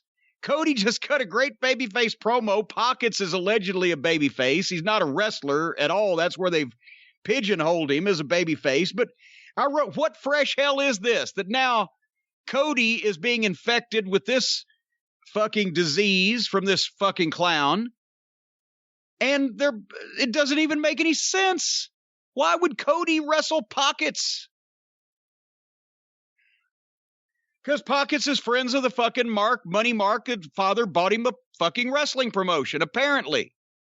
If he doesn't like me saying these things, make it look like something different. You fucking four-eyed fucking freak. You look like a seal peering through a block of ice. Rick Moranis with fucking extra curly hair. Hey, Rick Moranis is awesome. Don't do that. Wrap up your comments on the chain match. I thought it was all right. It got better as it went on. There were some really weak elbow drops from Brody onto Cody early in the match. I was happy that Brandy didn't get involved in the middle of the match. I thought maybe she would come out there and give Brody a Hurricane Rana or something. Luckily, that didn't happen. I thought it was a good match. I guess Cody just dropped the title so he could record that TV show. And then he came right back and picked it up. And then he came right back with new hair and new outfit and won it. His promo was interesting. He was kind of a little defensive, I guess, against the people that thought he's a little bit pretentious. But he is a whole lot pretentious. And when it happens once, it's one thing. When it happens twice, this is the third time at least I've heard him do a promo where it's like it's almost like he's going to tear up, but he doesn't. Yeah. To the point where... But it you know what? It was good babyface, and it works because nobody... It was all right for a babyface promo, but, you know, the whole thing I was about to say most people don't write things down and take notes like we do, but now the fans do. Yes, they all do. But the whole thing, like, you know, professional wrestling has been my life since I was 15. How dare, you know, anyone who says anything different is wrong. Well, no, pro wrestling became your life when you didn't make it as an actor. Then it became, I'll go into the family business. Let's be honest about things. But anyway. Well, but he had dreams. He had dreams. He had a big dream right in the house, in the master bedroom. But Cody versus Pockets, I'm sure it'll be technically all right if you get past Pockets' gimmick. You can't get past Pockets' gimmick. There's some things that just can't be palatable under any circumstances. And this is one of them. Nobody has gotten anything sensible out of Pockets. Nothing. It's all been caca. Is that the end of the Brody Lee Cody feud, you think? Well, goddamn. Why wouldn't it be? He beat the guy flat in the middle of the ring, got his title back, and ran him off. His jobbers had to carry him or help him out. Colt Cabana wasn't out there to help. Well, there you go. That would have made all the difference in the world. Moving on. Officer Bar Brady interviewed Twinkle Toes McFingerbang in the back. Simpering voice, lots of finger pointing, fake enthusiasm, weird faces, and he stuttered, stammered, and beat around the bush about how excited he is to be a singles wrestler again now that he's gotten that just terrible, awful, rude Adam Page out of his life. And then Big Swole took on Serena Deeb. You know what we put into effect here, don't you? I believe it's the tooth and nail rule. The tooth and nail rule. There will be no watching of anything involving Big Swole, Britt Baker, or Reba ever again after the tooth and nail match. And I hate that because I loved Britt Baker and Reba's bullshit. And they were funny in a heelish way and in the middle of the card, so it didn't fucking make the whole show suck. But no, and I hate to miss Serena Deeb, a real talent. But, of course, I would have been mad because Big Swole won this and she couldn't fucking lace or tie Serena Deeb's boots on her best day in the world. Jon Moxley was both in the desert and at the bar. He couldn't find a fence or a boiler room. He cut a promo on Lance Archer for the title match next week. It was a good promo. I wish his matches made sense and he looked like a star instead of a homeless bum. Any comments about those efforts before we go to the main event? Omega's awful on the mic. Really glad that we have Alex Marvez, the worst interviewer on this program, back on the show. He's recovered also from the super kick. Yeah, they can't even fucking put the old men down, much less the fucking professional athlete. Why would any wrestler ever sell the double super kick again when Tony Schiavone, the 62-year-old announcer, came back and didn't even harbor a grudge after 7 days? I watched the Serena Deeb Big Swole match, mainly because of Serena Deeb, who was great. I mean, you watch her in there, and she's obviously a step above everyone in that company in terms of just the basics. And looked wonder really where good. she trained. Yeah, and I wonder if Rip Rogers had a hand in that. Rip at OVW? No. But she was really good. Big Swole is awful. Just rotten. If she was any good in the ring, I wouldn't, after the entrance and the music, I wouldn't want to fucking see any more of it. The music sucks, the entrance and the dancing, but she's not good in the ring. I got mad that she beat Serena Deeb, and I guess that's Serena's role there, which is wrong. I get that she did some training. But here's the thing. You're not supposed to get mad because the heel wins because they suck as a wrestler. You're supposed to get mad that the heel cheated and won. Well, you're not supposed to say, I hate that guy because he's rotten. And then the Moxley promo, I thought Moxley, it was a good promo. I don't agree with you that he looks like a homeless guy or anything. I don't think the look is the problem. I don't think the promos are the problem. For me, it's the in-ring that's the problem. But I thought it was another good promo. Stylized, of course. Yeah. He's in the bar.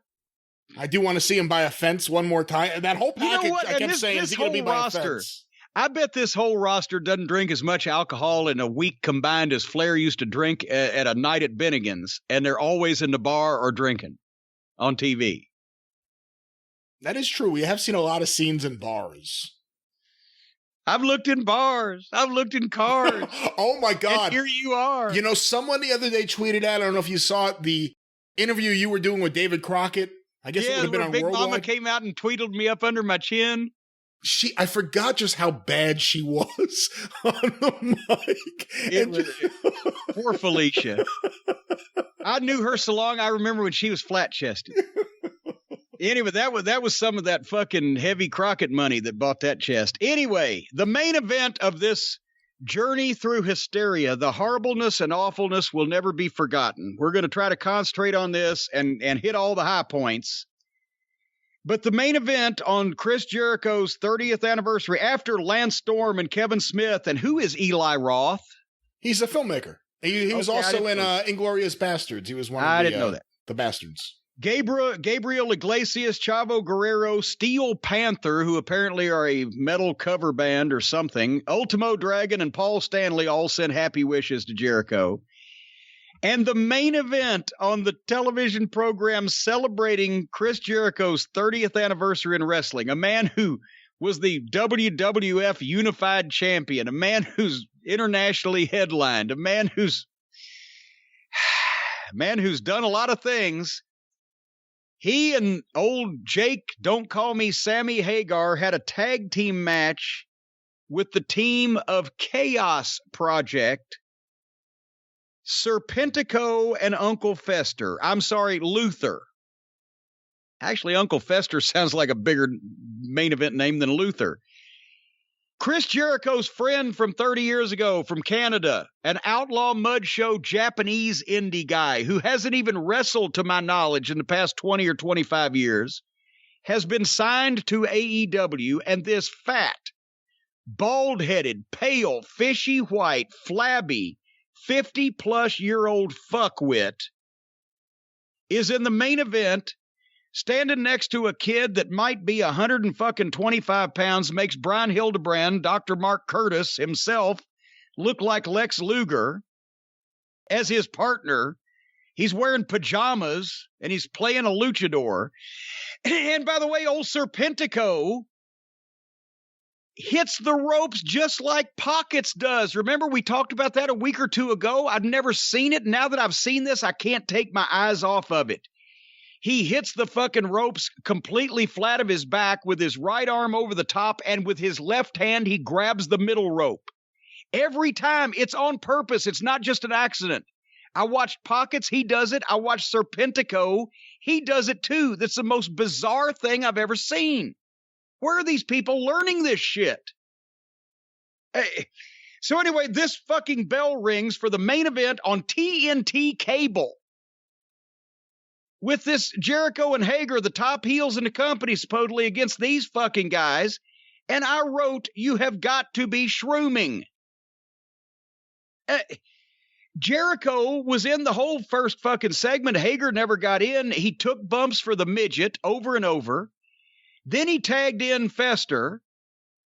They did some sloppy fighting and a botched spot. I wrote, in what world should these two fucking idiots be on television? I'm talking about Fester and Serpico or Satanico or whatever his fucking name is. I know they're old friends. I like John Fell in Baltimore, but I wouldn't book him to wrestle 10 minutes on national cable. Maybe Jeremy Bagley, he'd probably kick the shit out of half the guys in AEW. He's jacked up. What about Charlie in Starkville, Mississippi? I haven't seen him in action, but I don't know if he fucking is even available. He might not have time to come and do this. Point is, I got a lot of friends. I wouldn't book them to fucking wrestle in main events on national TV. And excrement, at one point, when Luther was in there, said this is a quote, I wrote it down. During Luther's time in Japan, he would stand toe-to-toe with the late, great Hayabusa. That's like me saying, during my time in Connecticut, I would often get my hair cut by Stewie Cavendish. What the fuck? Nobody knows who Hayabusa is or was. And that's not even to disrespect him, but he was an independent outlaw guy in Japan. It's not like during Luther's time in Japan, he'd stand toe-to-toe with the great Antonio Inoki. No. Fucking Hayabusa? All these fucking idiots know the only frame of reference they have is their own little independent outlaw mud show world. Then they went through another break. When they came back, the jobbers were still kicking Jericho's ass. Hager's nowhere to be seen. But then finally, Jericho takes a bump to the floor. Hager gets knocked off the apron to the floor. They both, on opposite sides of the ring, walk around the ring to join each other, put their arms around each other, looked up in the ring, and waited while Uncle Fester backdropped his midget over the top rope onto both of them. See Holland, Ridge. Chris Jericho and Sammy Hagar are out there risking blown knees and broken ankles and injuries to have a rotten match with two fucking schlub outlaw fucks.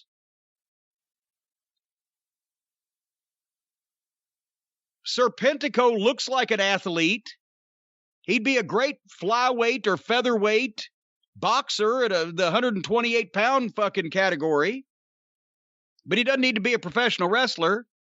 And Fester, did I mention, is a joke. This looked worse than Make-A-Wish.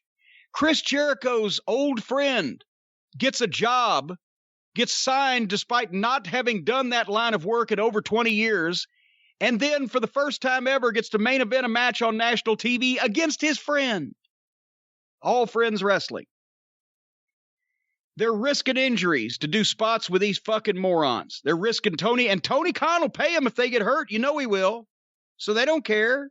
Except for the fact of being hurt. I wouldn't want that, but what the fuck? Then the entire group, everybody, baby faces, heels, all the ringside underlings, stood there, and Fester climbed up to the top rope and didn't dive off of it. He just fell in a rolling way, and they all caught him and fell down. It's so sad. So I wrote, this is so sad. Then Fester gets Jericho back in the ring and gives him some kind of goddamn move that I don't know what the fuck it was supposed to be. And Jericho is trying to sell over to the ropes to get in position for the next move they're going to do. Fester realizes he's on the wrong side of the ring apron. He's got to go on the other side of the apron, on the other side of the post. So he walks down to the post, and like guys do, you grab the post with your right hand, you swing your left leg around, you grab the post with your left hand, and then you swing your right leg around, and you're back on the other side of the apron.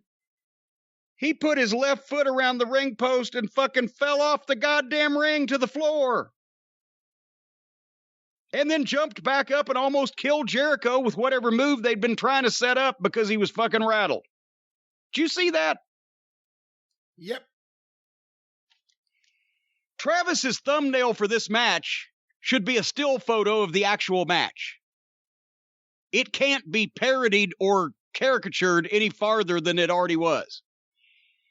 So Jericho, taking move after move from the aforementioned fat, bald, pale, 50-plus-year-old fucking former mud show fuck who apparently has been working as a truck driver. I don't fucking know.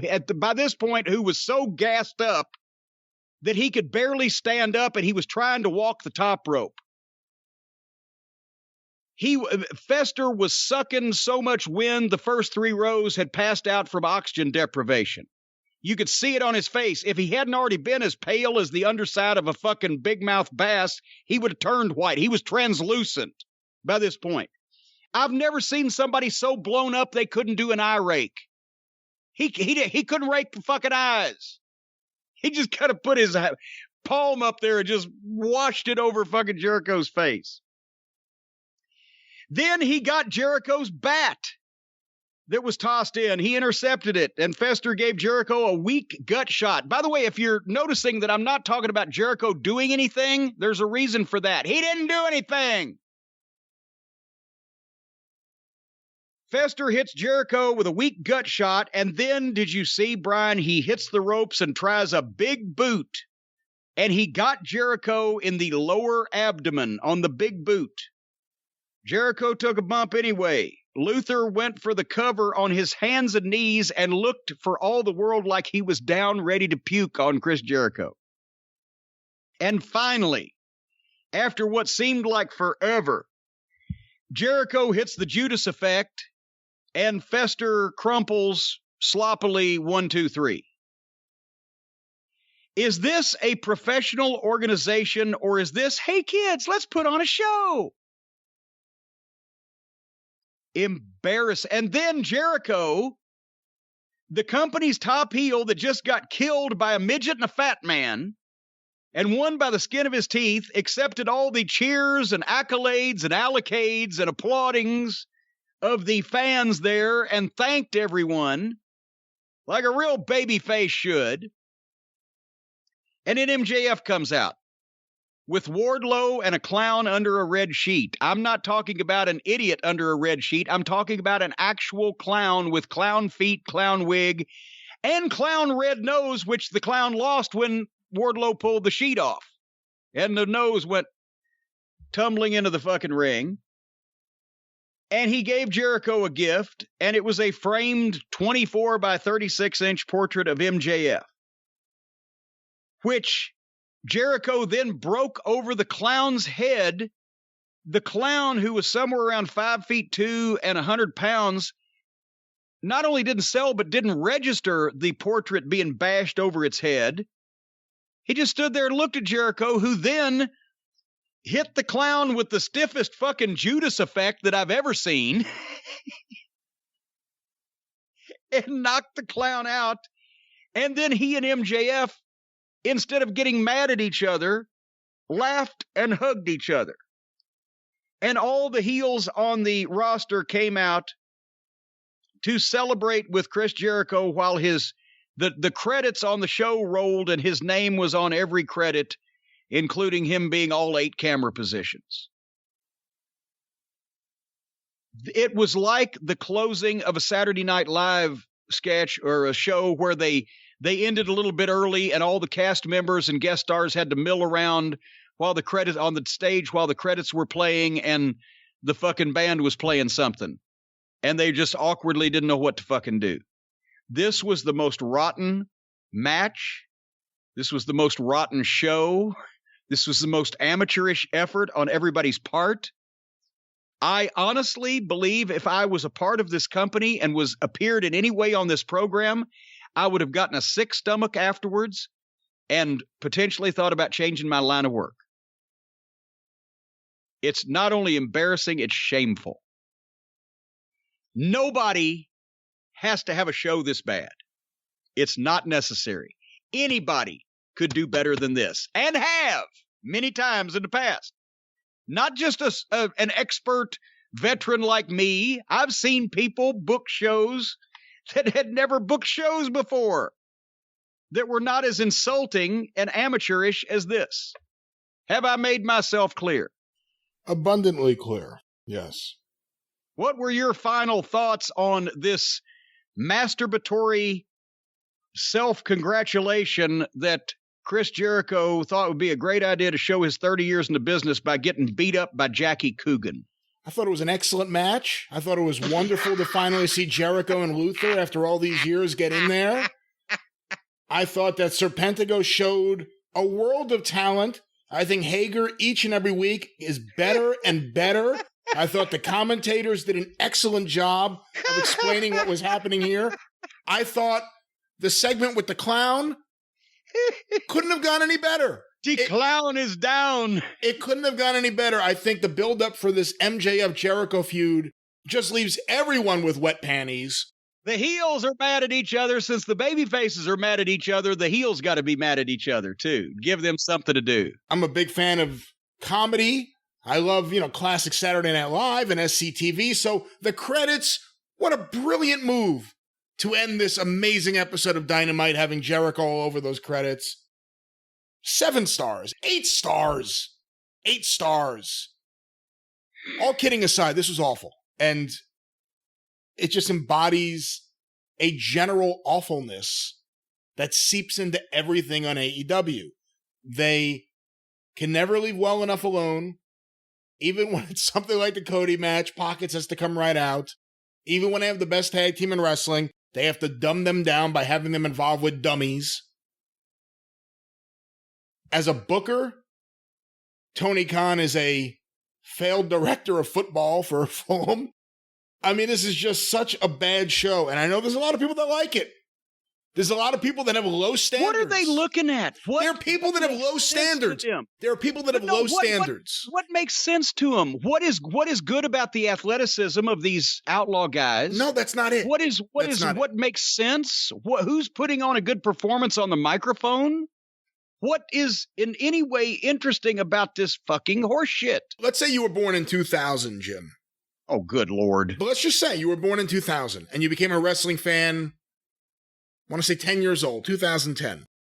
So from 2010 to 2019 when AEW got on TV, all you've seen is whatever's out there. Raw, SmackDown, Impact, I guess the revived ECW. But you know what? No, at least anybody that's on WWE television, pretty much 99% of them look like athletes of some description. Even though every once in a while, one of them sneaks in on NXT that's emaciated. But how many flips do they do? But how many near falls do they have? Too many, but they still look like athletes. Is their comedy written by writers or are they singer-songwriters? Hopefully there wouldn't be any comedy amongst the wrestling matches. That would be the managers and the fucking frivolous people around ringside. It's just, it's a bad show. And there are people You're trying to tell me that the only reason people watch AEW is because the rest of shit for the last 10 years has sucked so bad. But I don't think it's the only reason, but I think that's a big reason. I have not seen the WWE. I've seen the WWE put on plenty of bad shows lately. Crummy shows, insulting shit like being thrown off the roof of the Titan Tower and whatever.